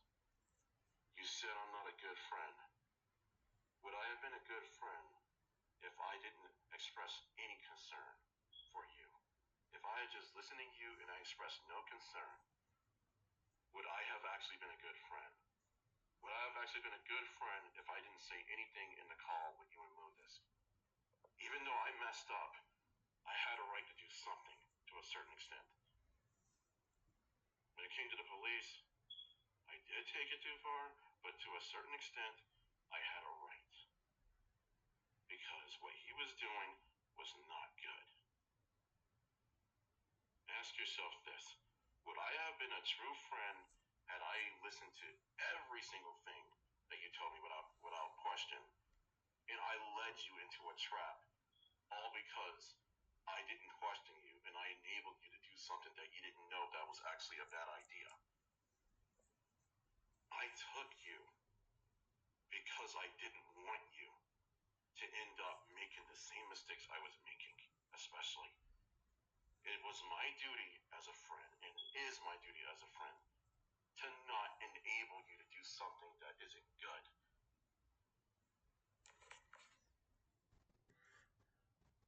I might have said it already. I'll say it again just in case. There are obstacles that we see that other people don't see, and vice versa. You've seen things on my end that I didn't catch. I've seen things on your end that you didn't catch. Sonic93. I am thankful for that. I'm really grateful. But then you shattered me just to protect somebody who is the so called key to solving your issues when he's not. And this is what I'm going to say right here. Why Sonic93 and Moondisc final script wouldn't have worked. This is why it wouldn't work. When working with Sonic93 and indirectly with Moondisc, I noticed they indeed had many strong points against the accusers, including Amy-chan, Dunsville, Aldwin, and Super Sprite. They had screenshots, info, dates, and overall a decent amount of evidence to debunk claims against Sonic93. As I contributed to such, I, along with Sonic93, found contradictions, especially in Moondisc's part of the script. Things she even noted that would mess up the script and contradict her case. But that isn't all. Moondisc enabled Super Sprite, Draco Charizard, and Many to Many in his videos, despite them spreading lies about Sonic93. I want to read something right quick in case I made a mistake. Sonic93 found even she even though that would mess up. Basically, your script would have been scorched over the details, going like back and forth.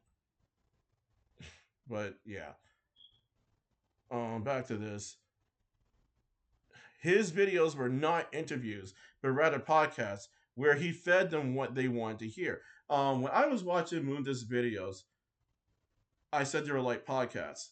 I think it was either Sonic93 who told me that first, and then I agreed with her that they were like podcasts, or I was the one who brought it up. It was one of us who did it. I think it was her. I think it was you, Sonic93, actually. But yes, because when Moondisc was talking to them. Moondisc, when you were talking to the three of them, you were leading them on by going, not really providing any input, not really asking for their perspective and saying, hey, do you have perspectives on that come from Sonic 93? Like, can you show me these screenshots? Can you show me the details where she said this and that and this and that? It's like, why do you say such? And the way you handled this situation was very unethical. No, you didn't say that. At least most of it you didn't say, if not all of it. You led them on. Sonic93 was the one who brought that to my attention too. That you led them on. That you fed them what they wanted to hear. Moondisc also blackmailed Sonic93 by pressing his own narratives into the script. Yeah, you did. About Minnie to Minnie especially. Pressuring her to intervene with his relationship. You did. Spoke to one or more people behind her back. Minnie to Minnie and possibly more. Gaslighted her and tried taking credit for other people's work. Yeah, you did. She even pointed that out, and you tried to take control of. Excuse me. You tried to take control of the script, man. Sonic93's expressed fear in him turning on her had she stood up to him, but things changed, and she credited me for helping her to face him at times. I wasn't always the reason why you were able to, but at times I was, and you thanked me for it. So yeah, you still did a lot by yourself, Sonic93. The main issue, however, is that she either didn't care how Moondisc treats others or what happens to them when she was focused on having her name cleared. You did say that in one of the audio. So if you tell me I'm lying or you get mad at me, you're the one who said it. Thus showing favoritism, you did. She was making Moondisc privileged compared to those who turned on her. Your reasoning behind that Sonic93 would not justify it. And Moondisc did things way worse than non-haters such as myself. Moondisc gets a free pass as an abuser, Sonic93. Really? You gave him a free pass. You were all over the place. Bottom line, people would have eventually questioned the lack of consistency with Moondisc's involvement, his past quote unquote interviews, things he did behind Sonic93's back, and the fact that Sonic93, a victim, enabled an abuser to help reach her goal. Pretty much everything, and possibly what he did behind your back, or at least the stuff before it, is what you told me he would get called out for, or you get called out for. And when it comes to the abuse part, that's something you need to talk about, and you literally need to break away from Moondisc. Because this is what it is going to amount to. Currently, right here, what you're doing now with Moondisc, if you're still working with him, it's a cover up. It really fucking is. You get mad at me for saying it, you need to get mad for not even grasping it, that it will. Because that's what it is. You're in danger working with him. I tried to tell you that. You want me to sugarcoat or you want me to tell you the truth? I'm telling you because you're a victim.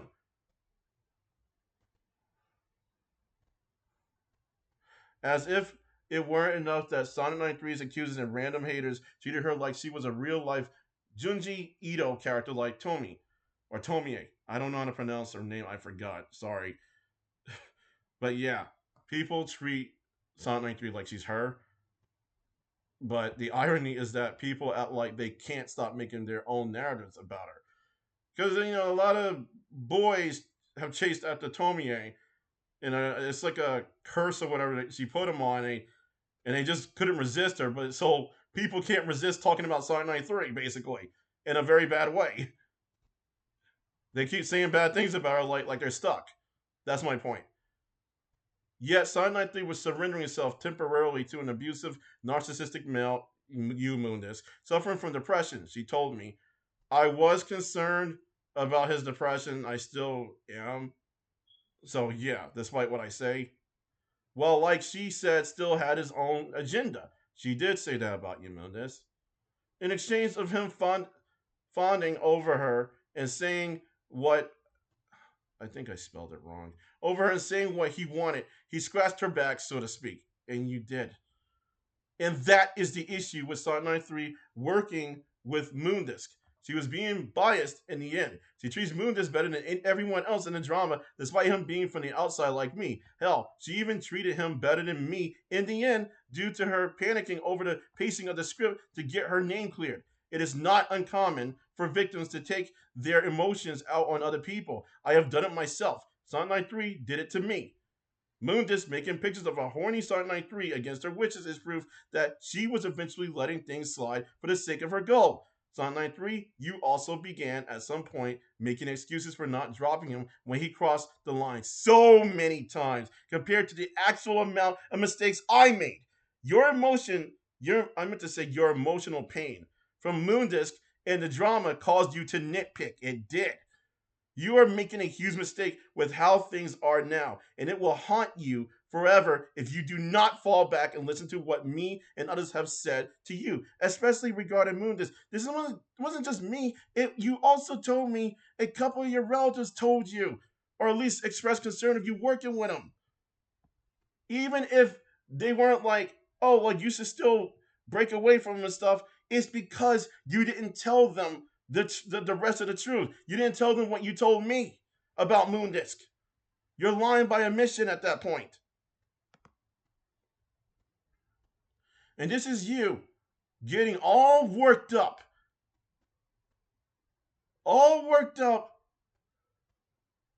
when I'm getting scared. And I'm like, why? Why are you reacting this way when I'm just trying to explain something? Does that remind you of somebody? It reminds me of when you said you were trying to explain something and you didn't know what to say because I got worked up and emotional. But I was not getting like all defensive, but more like I was getting scared and then beating myself up, basically. I mean, there was probably times when I did get defensive, but not the way you went. And I did apologize. But I think you told me it didn't count. I don't know. I think you made a point with it by saying, I apologize. You didn't see any improvement. I mean, I really did try. But you kept comparing me and Moondisc, and you also treated me like Bugsy, and it just got to the point where I saw where you were coming from eventually after this point.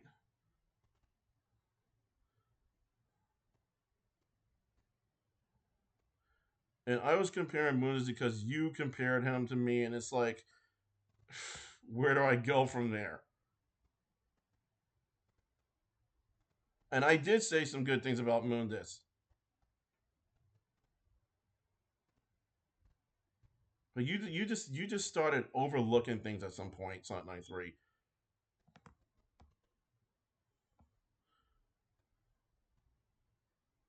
Like yeah, this is what I'm talking about.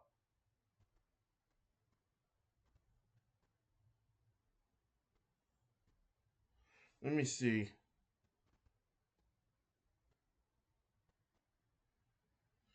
I have more recordings to play. I'm gonna play this right now. This is the second last recording for this one.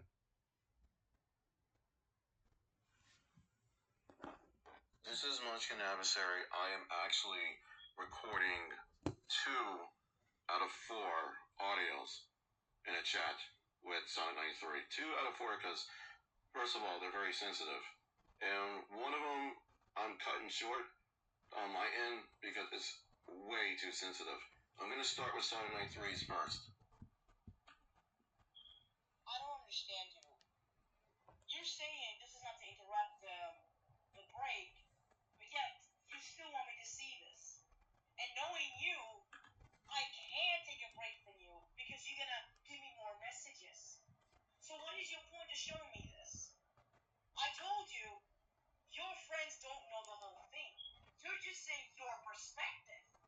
And you might say, oh, but I did say that it's my fault. That's not the point. That's not the point. Because they don't know the whole thing. Now he's gonna look like, oh, and you were just protecting her. You were looking out for her. It's like, why are you trying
So I want to stop it right here, and I want to go back a little, and I want to clarify things or address it rather.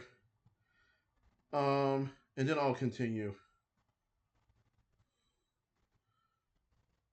And knowing you, I can't take a break from you because you're gonna give me more messages. The thing about it, this is when we had our first, I think our first fallout over this drama and stuff, and I was really scared. Of course, a lot of people when they get scared, they're like, "I'm gonna lose my friend, and I want to save my friendship." But for me, it was like, I don't know what's going on. I don't know what I'm doing wrong. At the same time, I do know what I'm doing wrong. I just don't know what else I'm doing wrong. And then I'm kind of gaslighting myself, so to speak, by thinking, oh man, all this is my fault. And I'm like, please talk to me. Because I didn't grasp the entire situation. I didn't know that it got to the point where, hey, she was panicking over not getting the script done, basically. That's one of the things. So what is your point of showing me this?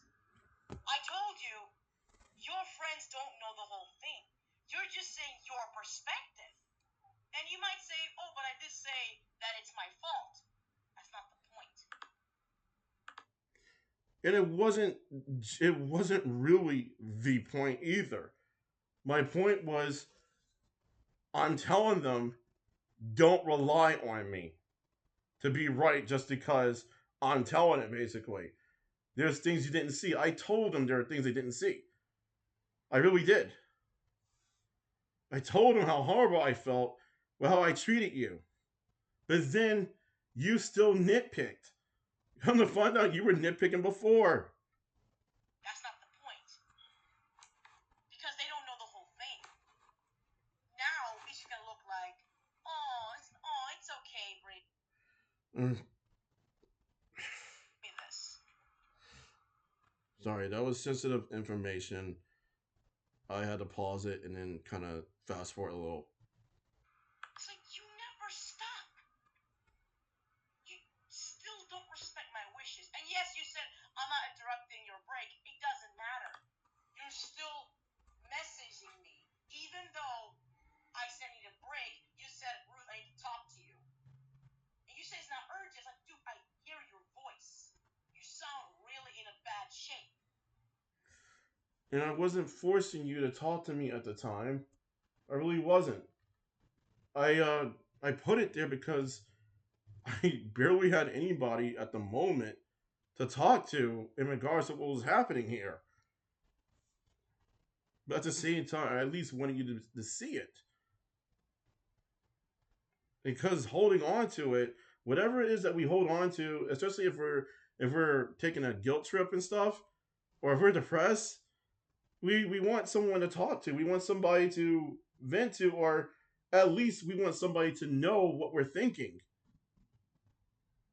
And I have told you, I'm tired of being angry with you. I'm tired of lashing out at you. I really am. It's exhausting for me.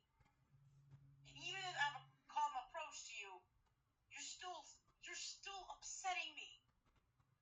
And you always make things like, oh, it's not an excuse, cause and effect. I'm taking my responsibility. I'm like, how do you do that? In all honesty, how do you do that by repeating the same mistake? When I am telling you what mistakes you're making, you don't listen to me until I snap out, until I get upset because you just refuse to listen. And then you're blaming yourself all the time. For you to say I'm gonna make a video about how much I want Sonic93, it's fucking dumb. I wanted to make a video to call myself out because I felt so horrible with disrespecting you, with insulting you, all these things you said that I did. It was basically programmed into me. And I really believed so much of it. And I didn't want to lie to people and act like I did nothing wrong. I didn't want to step around, smell like, oh, hey, how's your day going? It's like, oh, gonna have fun and games and yo, dude, I told to Sonic93, she's all right. In actuality, you're not all right. You're pissed off at me for something I did that I shouldn't have done. But come to find out, again, you were literally gaslighting me and nitpicking. I'm not saying I didn't do anything wrong. It's just not on the level you put it as. And a lot of other things that you said I didn't do. And please don't say, I already know this, I acknowledge it. No, because you are repeating yourself. You're making the same mistake as you cut off with Bugsy despite going against my wishes. It's basically the same thing. Would you seriously have rather a guy with hackers that were hanging around in his freaking account hang around us literally if you're so worried about him going to Super Sprite, would you rather he stick around and get information out of us by actually pretending he's our friend or he's learned from his errors again and again and again? Like honestly, which is worse, Sign 93? Keeping an X-Men around that could very well go to Super Sprite with deets that the hackers get depending on their alignment, or me cutting them loose so that way they don't put anybody at risk like they would have again if they were still hanging around us when I told you about the friend that Bugsy wronged and how him hanging around you and me especially would have made things worse. You didn't listen to me. Which is why I'm saying I don't see any improvement. I just hear you talking but no action. What is that you don't understand? How am I supposed to make it clear to you? You still talk to me by messaging me. You say it whenever you're ready. It doesn't matter because knowing you, you're just gonna keep getting more messages. I didn't always do it. But even then, you doubted me. I was scared of losing a friend over a huge misunderstanding that had to do with interference and negative influence. I'm not the only one who saw this. I got a second opinion, and no, not because they're my friends. You wouldn't understand. You have a different perspective. You have a different way of seeing things, of course. So it's like, I don't want to make you see it the way I do. I can't. That's not right. But when I try to describe it, it's like you don't really give yourselves the chance to see where I'm coming from up to date because of all this stress and what you want to throw away. I can't ignore it because you're still, I know you're waiting for me for my return and to talk to you again. There's no point. So you leave me no choice but to tell you how I feel, even though I feel it's just gonna make things worse. But you leave me no choice but to tell you how I feel because you're so full of shit. And then you say things like, "I hurt you. It wasn't cool. It wasn't fair what I say to you." And I'm like, you're dumb. You're stupid for not seeing why I'm upset, and you just get offended by the things I say. You're not focusing on on why I'm upset. You're focusing on what I am saying, and it's not really helping. I really didn't want to insult you. I really don't want to say mean things to you, but you are legit upsetting me, and me being calm hasn't gotten me a long way. So you're leaving me no choice. You really aren't.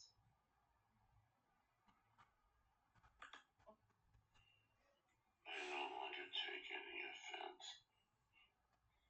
I understand. I am stupid. I've been called stupid by Mom before.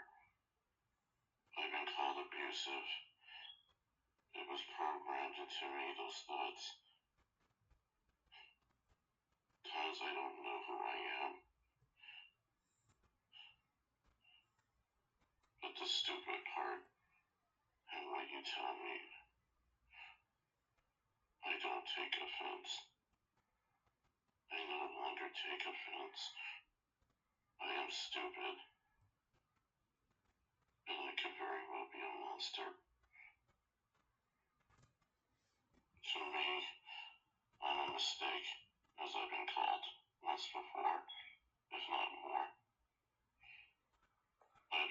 that could have been avoided.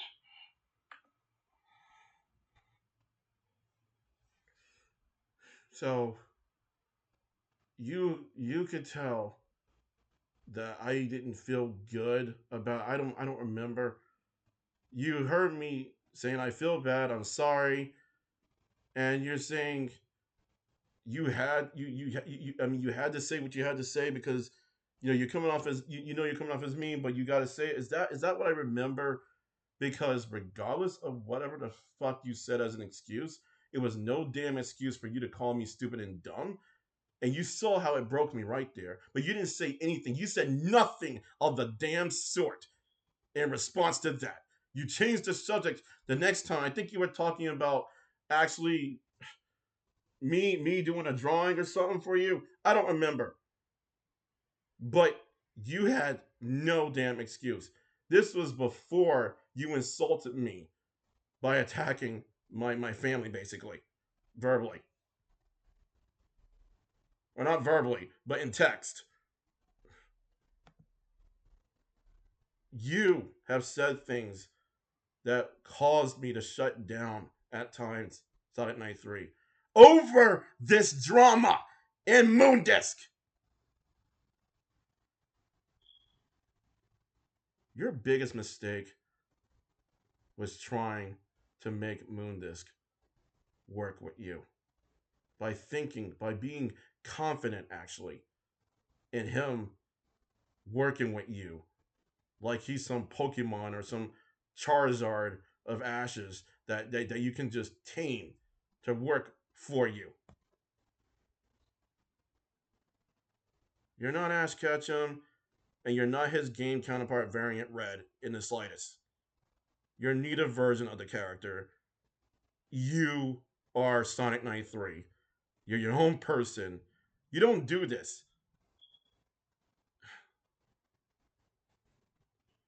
You treat me like I was somebody else. You're the one who fucking changed.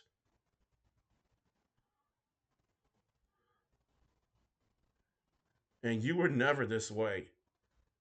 But here you are saying stuff like that to me just to cater to somebody you don't even consider a friend. And someone you don't even trust. Someone you complain to me about. And rightfully so. What happened to that, huh? You say Squeak Up, his girlfriend, is in an abusive relationship with him. You said all this stuff to me. Why'd you say all this? And you encouraged me and yourself to record. I didn't put you up to it. And I didn't say you put me up to it, but you encouraged us both, yourself and me, to record the call with Moondisc. Did you tell him about that? You know, even though you did weaponize me to a degree, not from the start, no, not from the start, you do realize that if you were to work with Moondisc and act like nothing happened, and he does it too, and neither of you call yourselves out and you don't break away from him, you're basically condoning all of the things he's ever done wrong. And you are both enabling each other. You're both ignoring and doing an even bigger cover up. That's what you're doing. The thing is, I know you're innocent, Sonic93, also because the formula in which you point out someone's flaws, it changed. You went from actually being observant to being jumpy.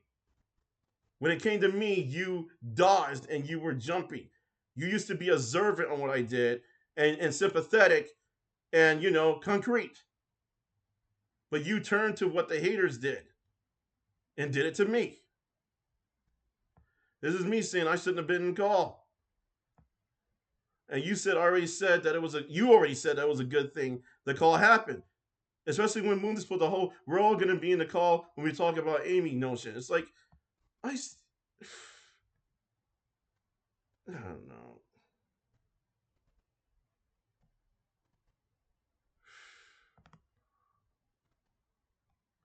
And this is right here what I read. I want to put in the script. And this is me talking about Moondisc. This is not Moondisc speaking, but me talking about Moondisc in the part that I want to include.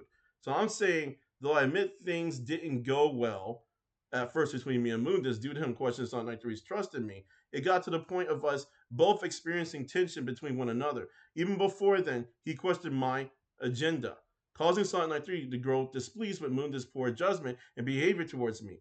She does acknowledge I made an error.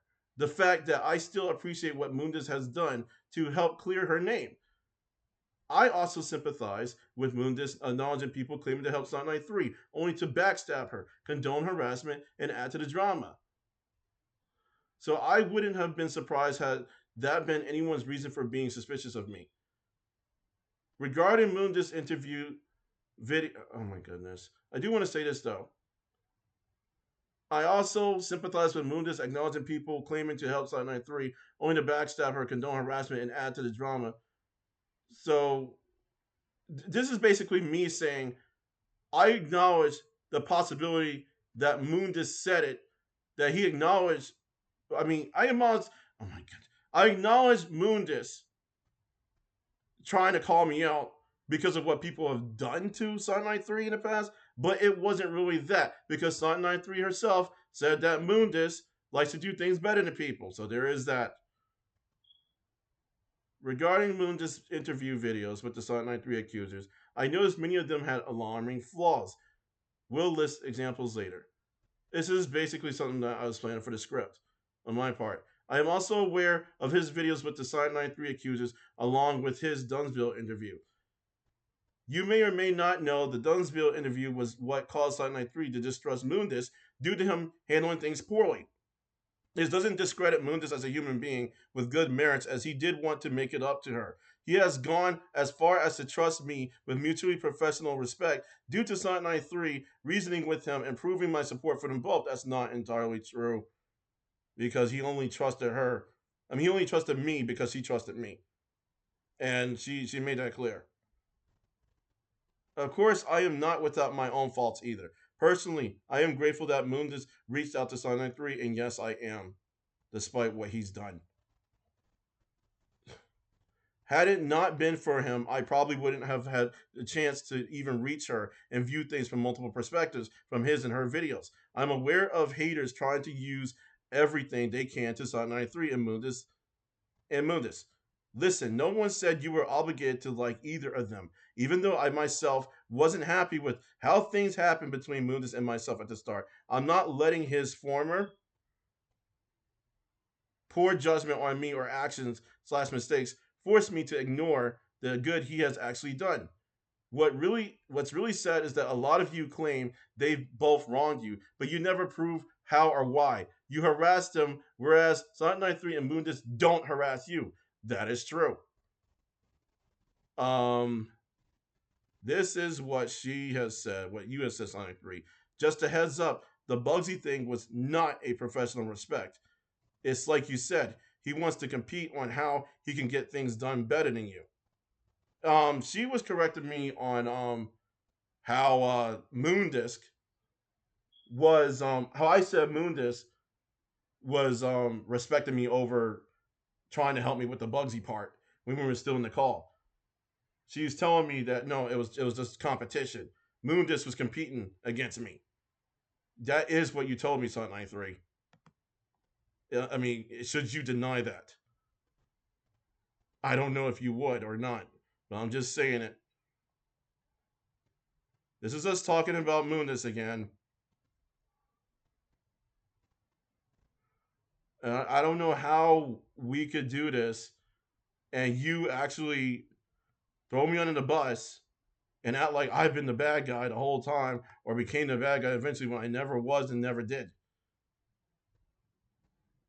That is my Ash Ketchum / Satoshi and Pokemon Trainer Red meme, so don't mind it. I was just showing it off. Showing off multiverse counterparts. So yeah. Ben 10 style. Relevant. Anywho. Started talking about Moondisc. That he didn't apologize even once.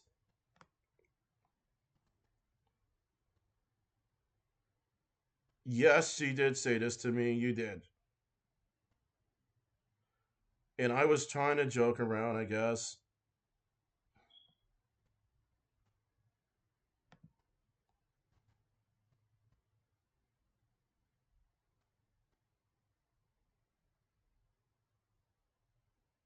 This is me talking about the threats Bugsy had in his video against Sonic93.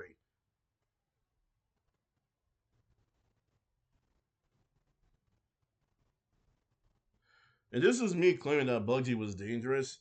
So if Bugsy, you listen to this and you're not dangerous, I do apologize for telling Sonic93 that you are. I thought you were because you had your hacker buddies and you told me that a lot of the things that you told me you did really horrible things, really messed up things. You told me about your aggression, especially.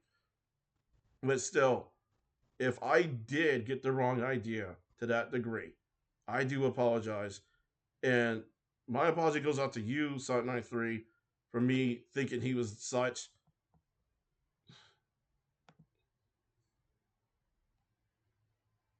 This is regards to Moondisc and the the call again, the same call that we're in. Sonic93 is saying, I agree, you have no reason to apologize. Like I said, he acted like you just said it as a threat for no reason. Basically, me warning him that I would call the cops on him. I made that bluff again because he was coming off as verbally abusive and being controlling towards Sonic93. And I heard them both talk for like 10 to 15 minutes without saying anything, without me saying anything. And it's like I'm in the call and he's acting like he's superior. I understand that he didn't like it. When I said you shouldn't have done that, it's not because Moondisc was innocent from anything he did to me. And yes, he said you're not innocent, Moondisc. What I meant by that is that it was your first time talking to each other, so it led to a really bad impression. And like I said before, things could have ruined it for me. If you said something else other than the police, then it wouldn't be a problem. It's like it depends on what I could have said. If I mean, it probably could have been worse. I'm not saying no, I was completely right to say the police thing. I mean, not up to date, no. But I'm just saying it depends. But the fact you were planning to still report him, even if you said you were bluffing, is the problem. I told you this before. He would most likely think I betray him. Squeak Up wouldn't like it and cater to him even more. This is the thing right here. You say you don't care about him. You say he's not your real friend. You already betrayed Moondisc the moment you showed me his face and all those things and had us recording. But if you're saying along the lines of his terms, he will find you out and see that you actually were against him, I could say, yeah, you should have been upfront with him already then. On that, yes. Regardless, you already betrayed him, one way or another. And how would I reach my goal then? He already betrayed you before you betrayed him.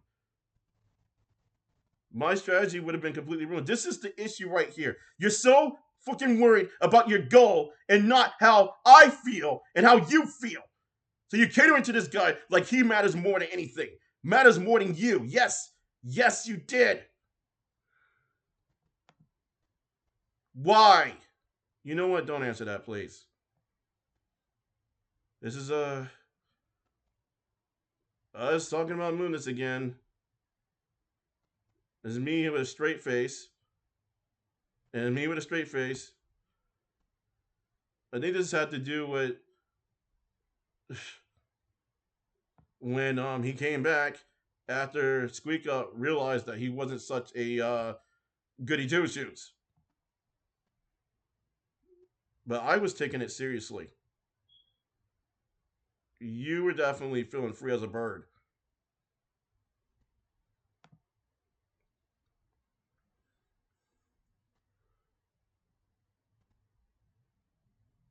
Oh my goodness.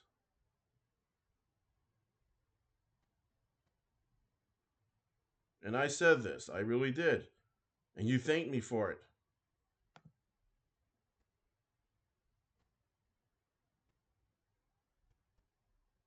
And this is when Sonic93, you told me that Moondisc decided not to talk about Minnie. Because it would have, ruined the script based on what you were saying in that call.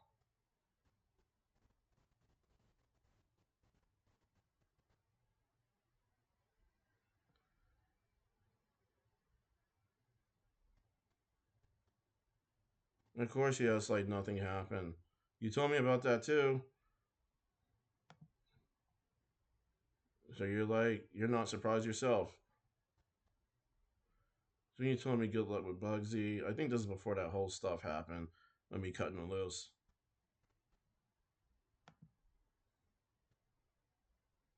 You asked me to help me with the script in regards to what Moondisc wrote.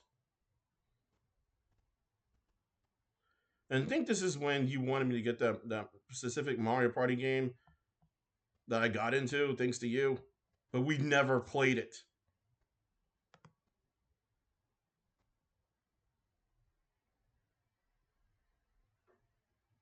And you actually called him out, taking my advice. This stuff is not in order. Just to remind you, unless I haven't said it before, I'm sorry. I really haven't been doing good. I was trying to put this together.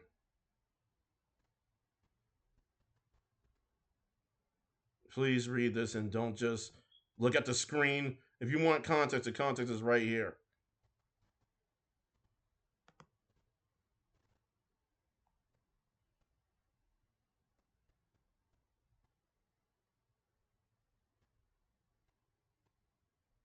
You complimented me on acknowledging your humanity and all that stuff. And then you treated me like Moondisc was the one that was doing it the whole time and not me. You threw me under the bus, Sonic93. Yes, you fucking did. Your rage or whatever you displayed to me through your audio, it does not measure up to the amount of pain and level of me being upset with you. It doesn't. When people get false angry, I mean, you know what I mean. That also pisses me off when when they falsely direct their anger for the sake of blinking in themselves. I get angry. I get angry because it really isn't right for you to just direct your anger on someone for the sake of you being right or use them as a punching bag. Even if you don't mean to use them as a punching bag, it's like that's still painful. But you had to like you did, like you didn't care. I mean,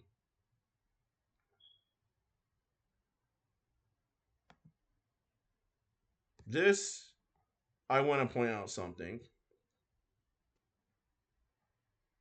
Yes, this is us talking about Moondisc again.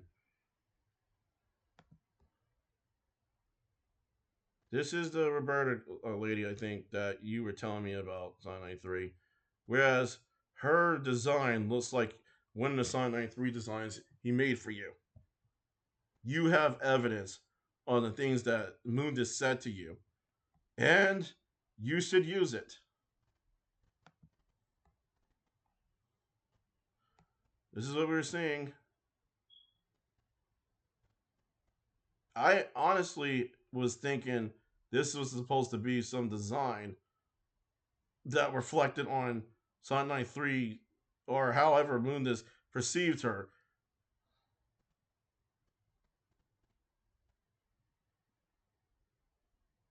And I just noticed that Moondisc drew ladies of a specific race looking like that.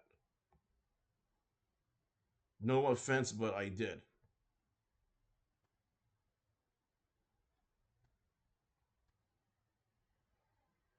And she said this about Moondisc right here. Yet, you two still work together like nothing happened.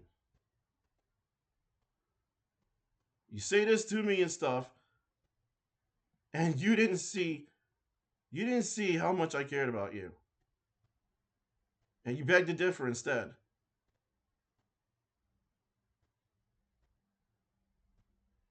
All that horrible shit you said to me. You gaslighted me. It didn't even freaking matter. And this is me. This is something I did. I don't even remember what date that was. This was very recent, though. This month. I have said, Root, if I make a video to confess I was the quote unquote abuser the whole time and delete the others, it would probably help to change everything back. If I do that, it will reverse things and my reputation would be sacrificed. You wouldn't have to worry about me. I'd be doing it to help. It would make Moondisc look good, and I'd rather help you be happy, even if me pretending to be the quote unquote abuser makes them safe. You won't listen to me, but you really don't know how much I care. I know I'd be lying to the audience for the first time, but you said you hate me, and if all I did was make you hate me, then what good am I as a human being to pretend I'm happy if I indeed ruined someone? I'd rather, and I should have said it like this, that I'd rather have my reputation ruined than to ruin another human being. Because that's what I actually meant, my reputation and stuff. If you want me to do that, I'd consider it. At least you didn't put me up to it. I'm sorry. I'd be lying in order to protect you. I'd be the one looking bad, not you. This was something I was pleading to do, not pleading to do, but offering because I felt really bad. I felt like I messed up everything. And honestly, I felt so much guilt and I was confused at the same time. All that gaslighting you didn't do it the whole time. I'm not innocent, but I'm also not wholly guilty either. But you made me feel way more guilty than I actually am. And I was willing to do this for you. And I thought back and said no to it. I literally am like, this is stupid. Why do I want to lie to the audience for somebody? This would actually hurt you, if anything, because people didn't say, "Wait, where did he come from? I thought he cared about her. Did she put him up to it?" People probably think you put me up to it when you did it, and you didn't put me up to this. But the thing is, you ignored my emotions, like people did to you. But thank goodness I did not end up lying to the audience and doing that shit. This right here, I do apologize for again. I didn't mean that Moondisc was only like an atom or a piece in the whole, a small portion in the whole drama. I was just thinking that Moondisc is only basically a puzzle piece, whereas I'm a puzzle piece. But you kept saying he is the key to the drama, and say he's not the key. I'm gonna tell you who the key is. I'm gonna get there. And you did apologize, but still, I feel bad because the way I worded it, it could have been so much better.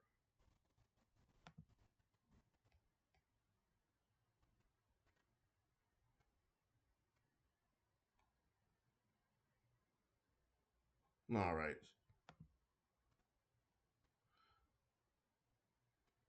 All this again. So I'm gonna just read it because why not? This was shown before, but still. Have you already forgotten that people are accusing me of being the abuser? Why would they care about what Mundus has done? It's like, that is the worst response I have ever seen. One of the worst responses I've ever seen from you. Because it's like, you're working with the guy. People were suspicious of him. My goodness. You didn't answer my question, you dodged. I know they lied about you. You're not answering my question, my yourself. Just do. I answered. It's oh my goodness. That's how I know they lied about you. And it's like you still didn't answer my question. Whatever it was is in a different screenshot. But it's like you dodged majority of what I said. You are lying to me and yourself. You showed me his face and told me his private stuff. Why does he get to trust you? This is what you become. And I actually, this is me saying it. And right here after the recording, I said, why did you tell me he abused you? Why did you cry to me for help over him? Why show me his stuff? You said, see, oh, okay, this is it. You didn't answer my questions. You didn't answer them. It's not fair. I think this is what I looked up. Yeah, I searched it up. Yeah, I did say this to you that you fucked me up. This is what you said to me though. But I said this. You say even if he was abusive. You say even if he was. Okay, you have contradicted yourself so many times. This is the issue with you. You said even if he was. This is Moondisc we're talking about.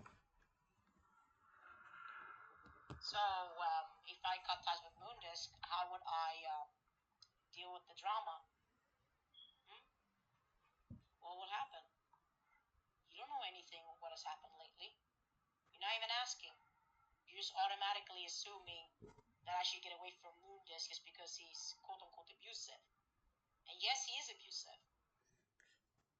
It's because you ended up panicking over the script and treated me like I was Moondisc. You kept getting impatient, and then when you said you were done fixing my script for Draco, you ended up acting like I was still draining you somehow. You said the script was great. It's like, why are you complaining about it if you're already done? Like, you brought it up like randomly, like, from what I remember, and then you compared me to Moondisc by saying at least you didn't have to work on Moondisc script like that or something like that. It was something to that extent, and I took offense to that because you could do without using Moondisc as a freaking specimen for every comparison you make towards me. And you just got finished saying what now? You got what did you say? You're not even asking. You're just automatically assuming that I should get away from Moondisc just because he's quote unquote abusive. And yes, he is abusive. So why up here do you say even if he was abusive, the way you're saying he is, you're no better? I'm abusive because I'm trying to get you away from somebody that actually is abusive. And just because I made mistakes and literally described you in a way that was harsh and stuff, but it was in response to what you did to me because I saw your actions as abusive and stuff, and I apologized for it just because I told you, don't scream at me. Not because I don't like it when people scream, it's because the way you were screaming at me was more antagonizing. That stuff, my stupid mistakes, just because of that, you are going to sit there and use him to one up me. For what? I don't take offense for you. I don't take offense from you one upping me with him. I take offense from you actually making excuses for someone that has clearly wronged you, literally, and then acting like I'm somebody else. That is why I'm offended. You literally being bitter towards yourself.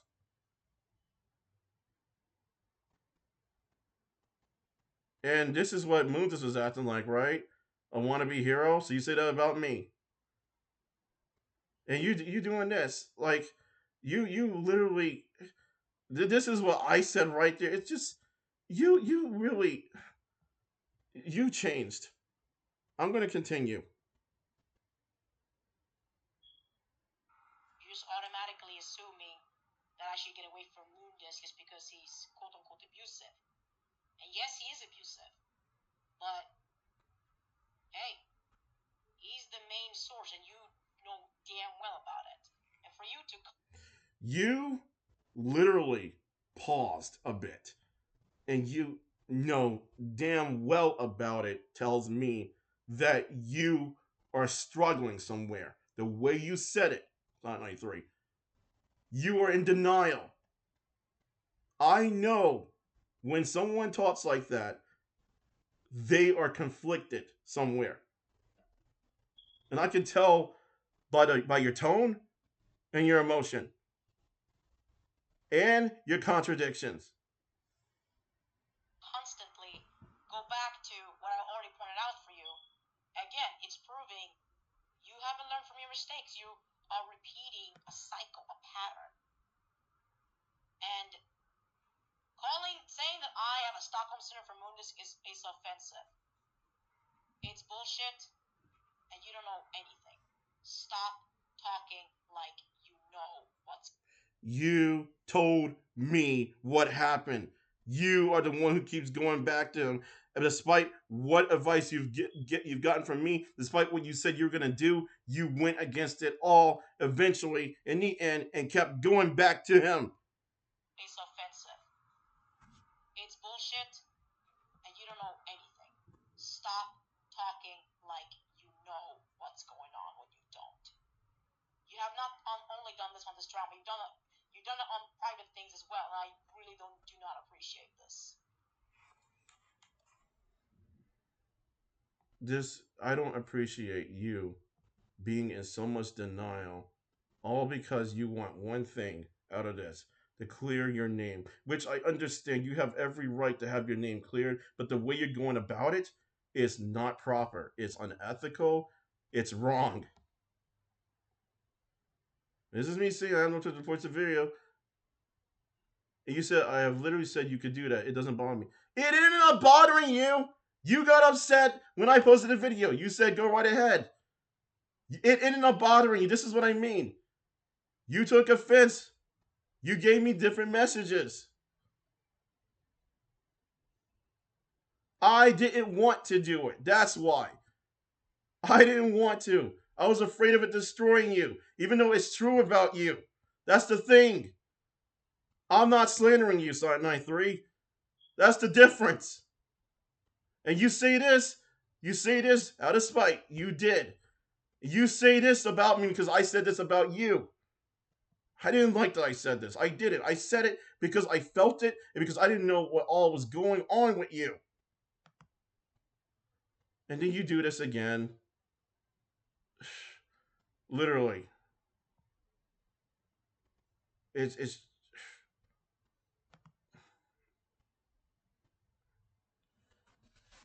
I didn't think you had a relationship with him. That's the thing, you know?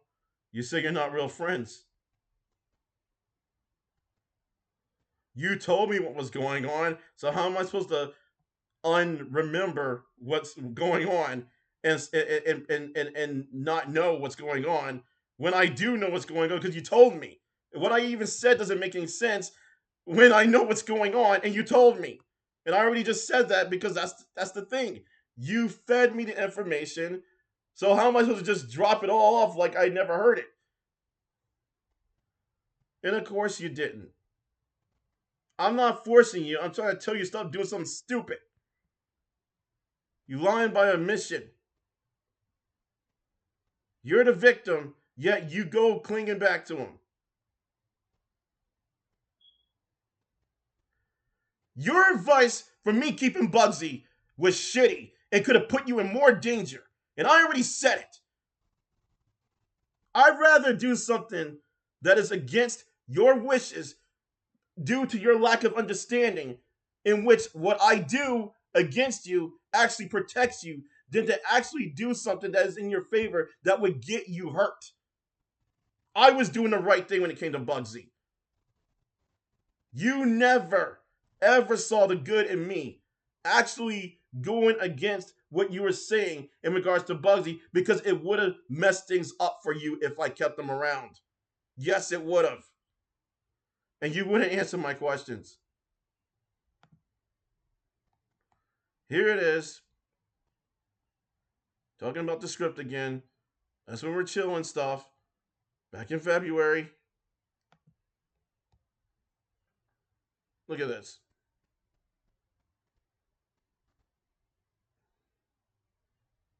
This is what we were talking about, folks. Box of Fox, Mini to Mini. I think we were talking about Moondisc right here. Like you said, screw him. This is about justice, not to save his ego. Because Moondisc was screwing with the script. But things changed. Things definitely changed in the end. You told me that. Honestly, I am really disappointed in you. Because you went against so many things. So many things you stood for versus things you didn't stand for. And you end up doing the things that were bad.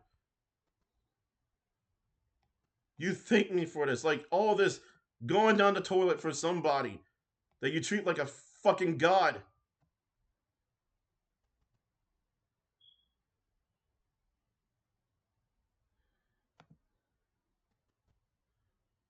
Sorry, it's taking long.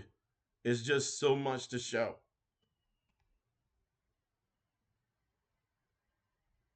I actually meant to put minor. I'm sorry about that. But I'm not going to go into detail because we just went through that.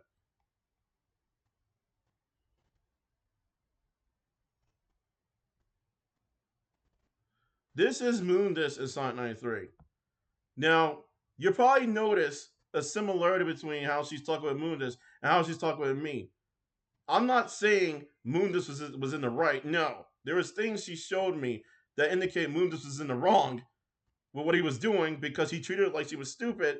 He was mixing up the instructions that she told him. And what more?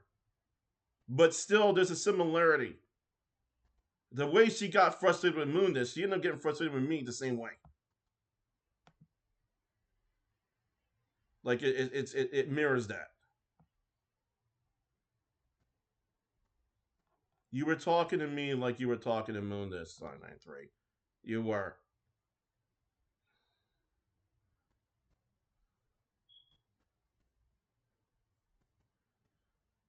I don't know what to say about this, but I feel a little bit. But this is when you showed me. I think it's the first time you showed me his face. I had this in another video too.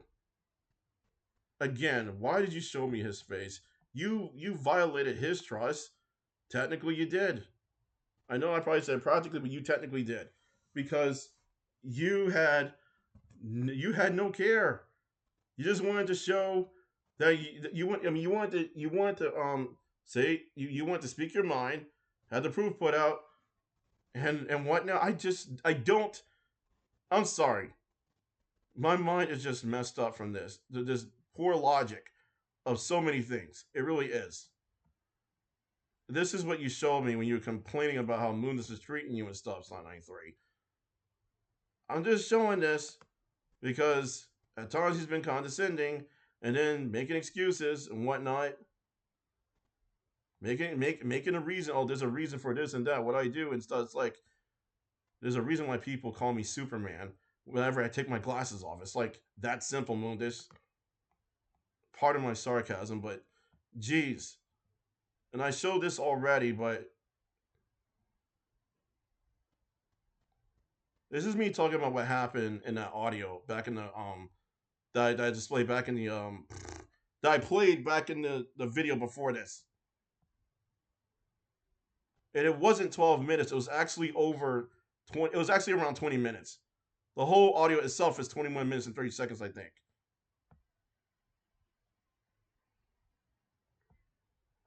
But this is it's whatever. It's whatever. Yeah, we were making fun of him again, and well, talking about Roberta, the big lady, the big one lady or whatever that he drew.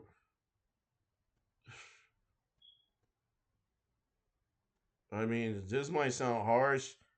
I don't like what I said here, I guess, about Moondisc, but that whole twerking crap that he put in the video was definitely unnecessary. This is when I started working on your birthday present, I believe. Sonic 93. It's probably like a belated birthday present.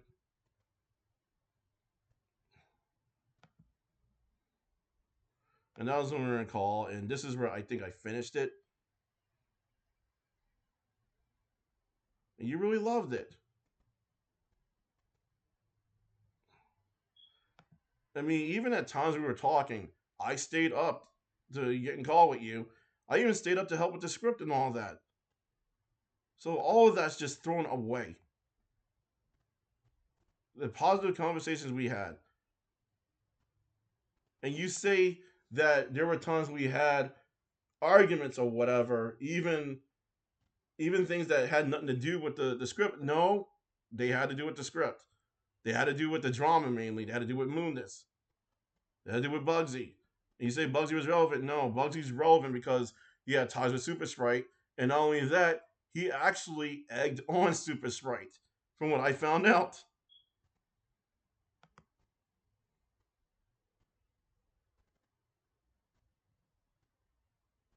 So, one thing I want to talk about right now is the fact of the matter that Sonic93 had actually saved my life, so to speak.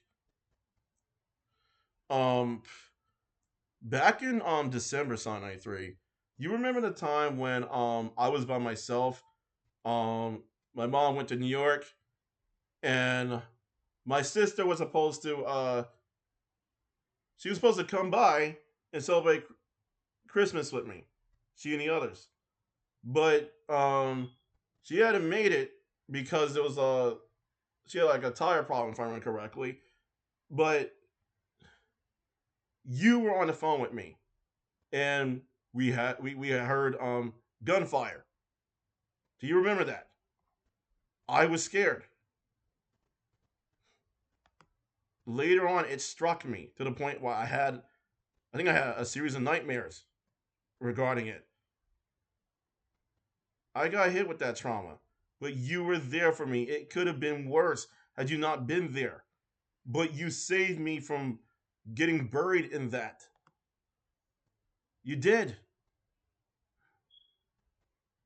And do you see one of the biggest reasons why I didn't want you to go and why I was hurt and confused of what was taking place between you and me over this drama?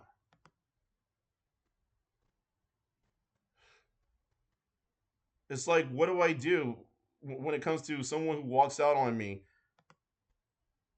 Even though I've wronged her myself, even though I've made my own terrible mistakes, they were not that bad. And I don't know how to prove it. And I don't want to leave a false memory in you, making you think I did things I didn't do. It's my sister talking to me.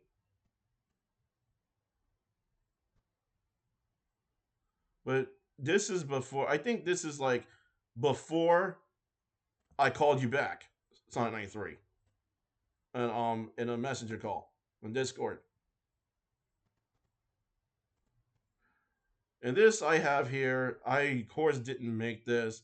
I just like cropped it because I want to make a point and say that people who literally talk about Sonic93, no matter what I even said about her saving my life because I have PTSD and because that gunfire that happened around Christmas time, it put me in a state of shock and all that because she helped me out of it, like eventually, especially. Whereas, like, I was able to sleep better at some point. You always have something to say to about Sonic93 to defame her, to hurt her, and it's like for what? This is something that she was that Moondisc actually was working on, and we had stuff going on that was very well. The reason why I'm showing this in regards to what I'm talking about is because we had we had positive conversations. Even when it came to Moondisc, we had positive conversations. So it's like, why are we throwing all this away? Why are you throwing all this away, Sonic 93? And I was basically giving support to Moondisc and Sonic 93 and basically making my own version of what they would say to the haters. Like, literally. And he was working on my OC and stuff. And I'll show you. Moondisc actually drew my OC very well. Um, I don't know how to pronounce his name. I don't remember actually, but I found a Mega Man ZX Advent character named Thetis from a game I used to play, of course, and I, recommended he use this design as a form of inspiration for my character. But so much has happened to the point where I started feeling different. Like, oh my god, I probably got the dates mixed up. It doesn't. It probably doesn't have anything to do with the Christmas thing, but still, we had good times, even when she actually practically saved my life. We had good times when we were giving information to Moondisc, and she was willing my information to him because we were supposed to be a team.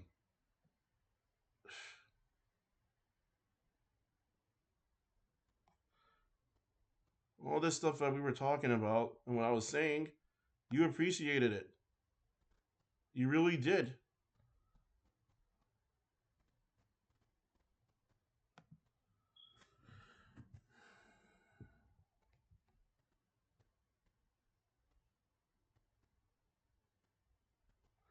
Even when you told me about how Moondis didn't feel important or something like that, you ended up making him seem so damn important to the point of actually pretending I did a lot less compared to him when you were rubbing it in my face of rather when you were weaponizing him against me towards the end.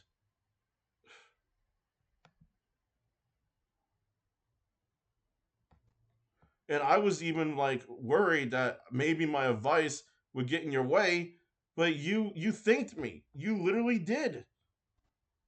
Like what happened?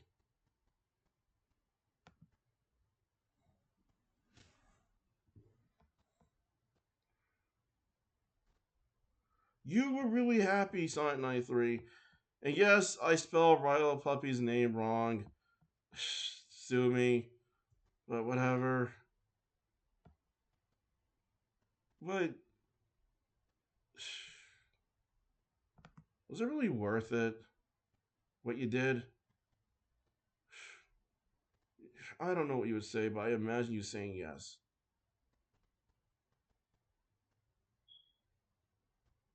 You dropping me, was it really worth it? Because I also ask, was it really worth us being friends? I don't know your response.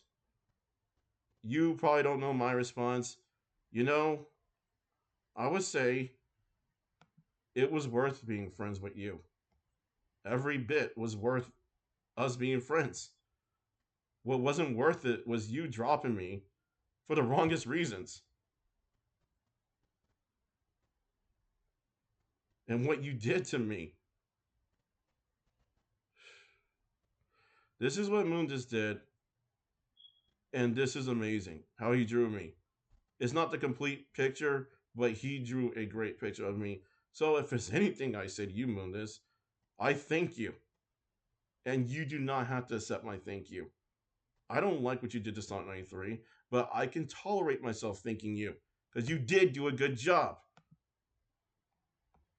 You don't even have to accept any other thank you I give you. But that's not going to stop me from crediting you.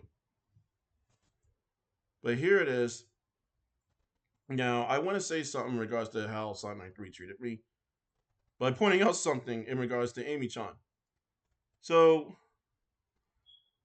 Sonic93 and I were talking about this. I think this is something she found.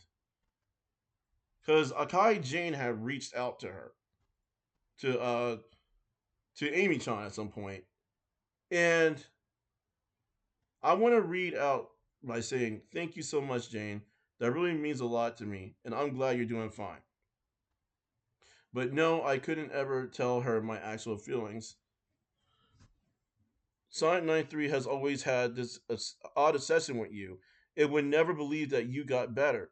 She would always get angry if someone told her that you did. She would never believe it. She still thinks you're the same person from years ago. And that made me scared to confront her about it because of how angry she got. In fact, that's why she ended our friendship because I wasn't completely on her side when she started this drama. Her apology video is still up, but it really doesn't seem genuine now since she started this up again. I do wish you luck. If you decide to talk to her, though, since it's very difficult to get her to listen, and this is my thing right here different narratives. I don't think my brain clicked it. It's like it wasn't even about Akai Jane that Sonic93 dropped you from being her friend Amy-chan. It was the fact of the matter that you did things behind her back and other stuff I don't even remember because of what happened between her and me. But how dare you? You bring so much stuff into the mix. You mix it up like freaking Play-Doh in a bowl. Like, you, if I remember correctly, you went on ahead and made 2 videos on Yosuri One. People were talking shit to Sonic93. There was Alduin Gajinka you ended up agreeing with, who made quote unquote points when her points were actually recycled details, recycled points that Sonic93 herself made, whereas she was being gaslighted by Alduin. What happened to that? You tell a different narrative. And then I don't know if I'm reading this in order or not, but it says, "No offense, I really remember how she treated me in the rant series. It brought me the panic attacks and very dark days. But I think she's gotten by. Oh my god, her karma. I can't see. I can understand she hates me, but her obsession over me is getting very unhealthy for her. She still uses me as an example of how to be an ass and jerk. I think she just has a personal bias to me. I really don't mind. Even her calling me a Kai along proves she hates me. But I don't care. It's like, no, it doesn't. Why she even didn't try to talk with me? My brain, my eyes, my eyes. Oh, sorry, sinus. With me to make all clear, I don't mind if she would. So you never talked about quitting the rants? She said in her video that you both talked a lot about it, and she respected that you don't want to make more. You know, I'm not afraid of her, but of me instead. I think I could one day do something I will regret.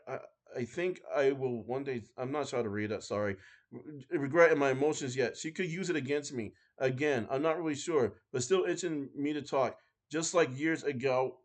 So I'm reading this because I want to point out something else.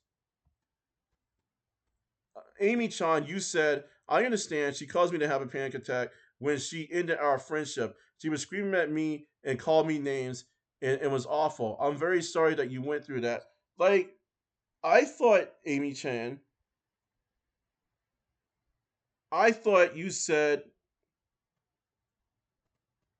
she still thinks you're the same person from years ago, and that made me scared to confront her about it because of how angry she got. In fact, that's why she ended our friendship. You act like she ended your friendship over a Kai. Over a Kai, Jane. But here, there's a difference. You're saying she was screaming at you and calling you names, and it's like you had a panic attack. You said you were scared to confront her. Which one is it? I'm saying this because this sounds like something I went through. It does. It really does. And I'll say why after this. I never understood her obsession when you after the rants. There are way worse people out there. It's really not that serious. And I agree. I think she should have talked to you. No. If she's obsessive and abusive, why would you want Sonic93 to talk to Jane? Oh, I did talk to her about quitting rants. She understood and respected that you said you were scared to confront her, Amy Chan. I meant I didn't talk to her about my regret for the rants or for no, that's not what you meant. That's not what you meant. Because you were saying this is why your friendship ended over Akai. No, no. You worded it by telling a different narrative. She understood and respected that. I meant I didn't talk to her about my regret for the rant on you and how I didn't think you were a bad person anymore. But you didn't say that before because she would get angry at other people who thought you were a good person now, and it made me scared to talk to her. But it's like if you were scared to talk about it, what did you say before she ended the friendship with you? Because you are jumbling up and telling a completely different story. And you're like, be careful if you do decide to talk with her. She can be manipulative and may misunderstand what you say to make you look bad. She never wants to admit she's wrong, but it's still up to you. My problem with you, Amy Chan, is that, hey, number one, Sonic93 called me names. Number two, she didn't always call me names. Number three, she didn't call me names until the drama and Moondisc consumed her. Number four, the way you describe it here is a mirror of how she ended up treating me. You want to know why? Because you all weaponized her. And why are you saying to Jane, "Oh, but careful if you do decide to talk"? Why would you let her talk to Sonic93? Why would you be so keen on letting her talk?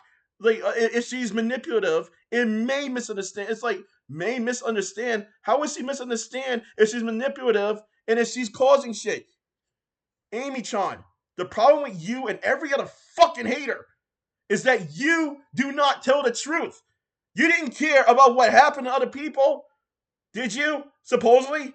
Because it never happened. The only person it's ever happened to so far with what you claim about what Sonic93 did is practically me.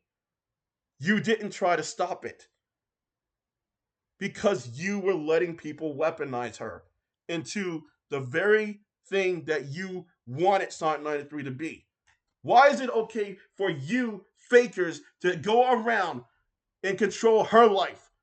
And then our friendship gets caught in the mix because you want to pass around a false narrative. You and Gmod are frauds. You, Gmod, Moondisc, Dunsville, all of you. A domino effect took place because none of you spoke up. You all hid and lied. Fuck you.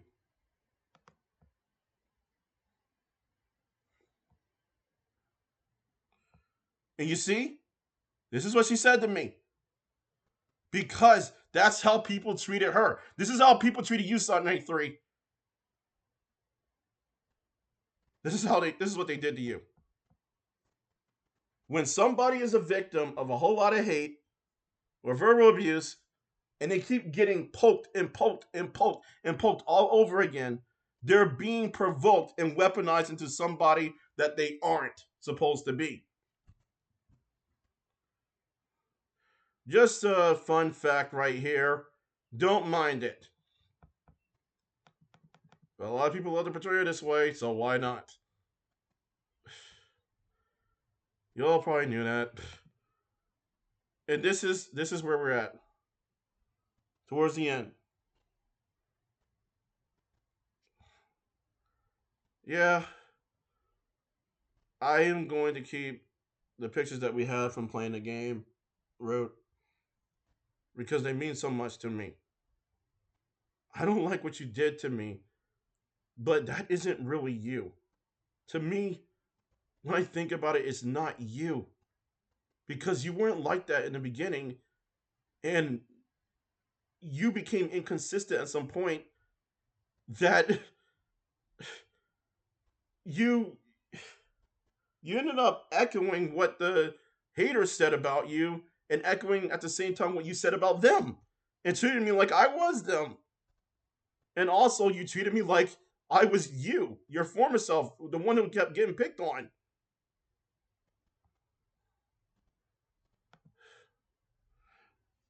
You all remember this. And if you don't, that's what I had in the previous video. This is for you, Amy Chan, in case you didn't see it. If you do see it now, if you don't, whatever. Whoever knows Amy Chan and sees this, because this is something that needs to be known.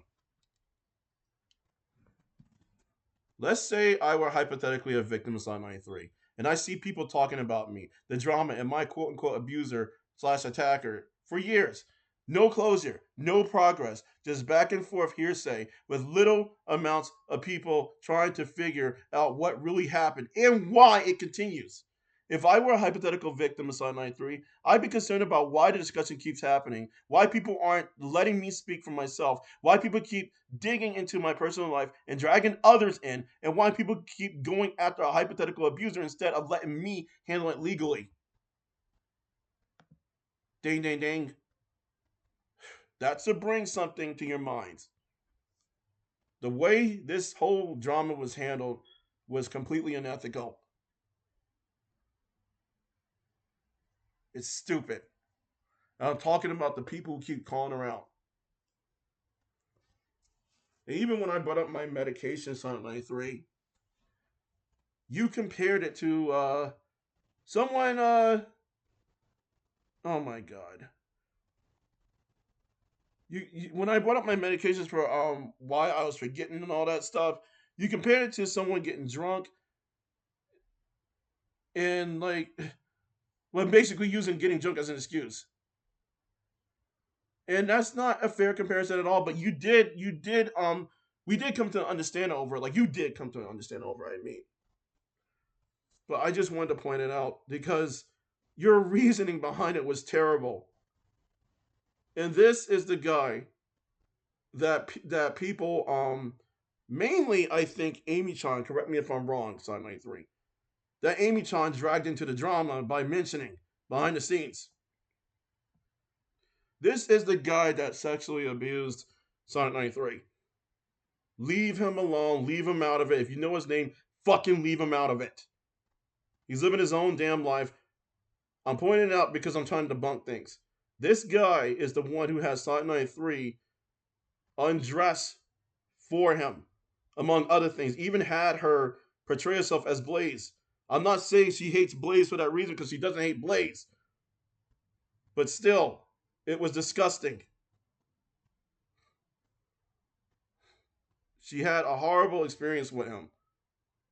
And you people act like she's not a victim at all of anything. And this is what I'm gonna read right here because we're around the end. Sonic93, I could never hate you despite how angry and upset I've been towards you around the end. My pain comes from the fact that you gave up on me, and not just me. You gave up on yourself and gave into your own motives along with the drama and one who took advantage of you. You gave him more chances than anyone. And for what? You threw our friendship away for an abuser you call the key. You never knew how much I only valued you, and that I still value you even as I speak. Someone who was there for me during oh my god, a traumatic experience when my family couldn't make it at the time. As painful as the memories may be, along with my mistakes and your actions, I never want to forget about you. I never will. The false hate and the drama got so bad, it weaponized you, even against me. Moondisc, you and the haters. I mean you, Moondisc. Not Moondisc, Sonic93 and the haters. I mean you. Moondisc, you and the haters are the reason I have to live with this memory. Because of what you did to Sonic93. And the irony is that you, Moondisc, along with everyone who has ever accused Sonic93, wouldn't be able to live with these kinds of memories of what you claim Sonic93 did to you or others. Amy Chan, Dunsville, Draco, Manny, Ghost, Super Sprite, Bugsy, all of you. Big question, how is it that I can speak without hearsay, but not a single one of you can? Fascinating. You were never her victims. Bugsy, I say you because you said that she turned on you for Silver the Hedgehog. You said that she used to be your friend or was your friend or whatever. You and your videos made it so damn clear you were never friends because you kept picking on her and threatening her. I don't care if it was the past. The past has cause and effect. Get over it and face yourself. You're not innocent, Bugsy. Amy Chan, you're not innocent. I was more of a friend than any of you ever were to Sonic93. And no, this isn't biased. This is me as a fucking victim, a general victim, not a Sonic93, a general victim who sees another victim, Sonic93, in need. You weaponized her. You did nothing to diffuse the drama. Our friendship was never the issue. It was the influence from the drama and someone manipulating you. Sonic93, if you still hate me, it would never change the fact that you truly were a friend despite what happened to you. Abusers and bullies weaponize victims until they can paint them as monsters. Next. This is the last page. I'm reading on the right side first. As for this memory here, the great moments we shared, you were responsible for it, Sonic93. We overcome things together, even through gaming. I never would have dropped you, because despite how much pain I'm in, I do understand you. And I do know the accusations were staged against you. Had they been real, your accusers would have tried preventing what happened to ones any could call hypothetical victims, such as myself. And as a hypothetical victim, they could have weaponized me against you, but it wouldn't have worked. They didn't take you or the drama seriously, thus showing they slandered you, not caring how the drama, their lies, or their weaponizing you affects others. They'd hypothetically call a victim me. Said it already. Whatever. Ironically, Sonic93, I am evidence against your accusers because I'm not the only evidence. I'm just saying I am evidence because they would have stepped in. No, instead, they did what most antagonistic liars do. They did what part of my family did to me and others crying for help, others within the family. Poison us with lies, make us their fall guys, and try turning nearly everyone against us as they hide like nothing happened. What was done to you was also done to me and some of my family members. They provoked us until they got the kind of reactions they wanted before painting false imagery over us. You are the key, Root. You always were. I know it sounds like Obi-Wan, but can it please shut up? You. Okay, joking aside. You always were. You failed to realize it because they wanted you to think you were weak. Moondisc made you think you needed him. Yes, he in fact helped you, but you were weaponized by him too. So you could excuse his own wrongdoings for him and make it all go away. You deserve better. You deserve better. At some point, you were traumatized like me. Yes, I know you were traumatized. And you told me some of your experience. Sonic 93, really, you were one of the best friends. And you didn't even cut our friendship as a bad friend. You cut our friendship as somebody who was weaponized. And I have to live with that. So I do have things to say to you in person. Not in person, but behind the scenes because there's sensitive information you need for your case. I don't know how else to show it to you. This is not a trap, but I can't make you, you know. But this is not the last video. I am doing the Bugsy one, and I might do a video on others such as the other accusers because the way the script is going on, it's not proper. I'm sorry, it really isn't. And really, people are going to question Moondisc and you over things that you didn't provide them with because you had no faith in anyone but him. It sounds like it also sounds like you didn't have any faith in Moondisc as well. But not only that, it sounds like you didn't have any faith in yourself. Sonic93. Whatever it is, you know where to find me. I never gave up on you, despite you giving up on me. And with that, folks, I'm out.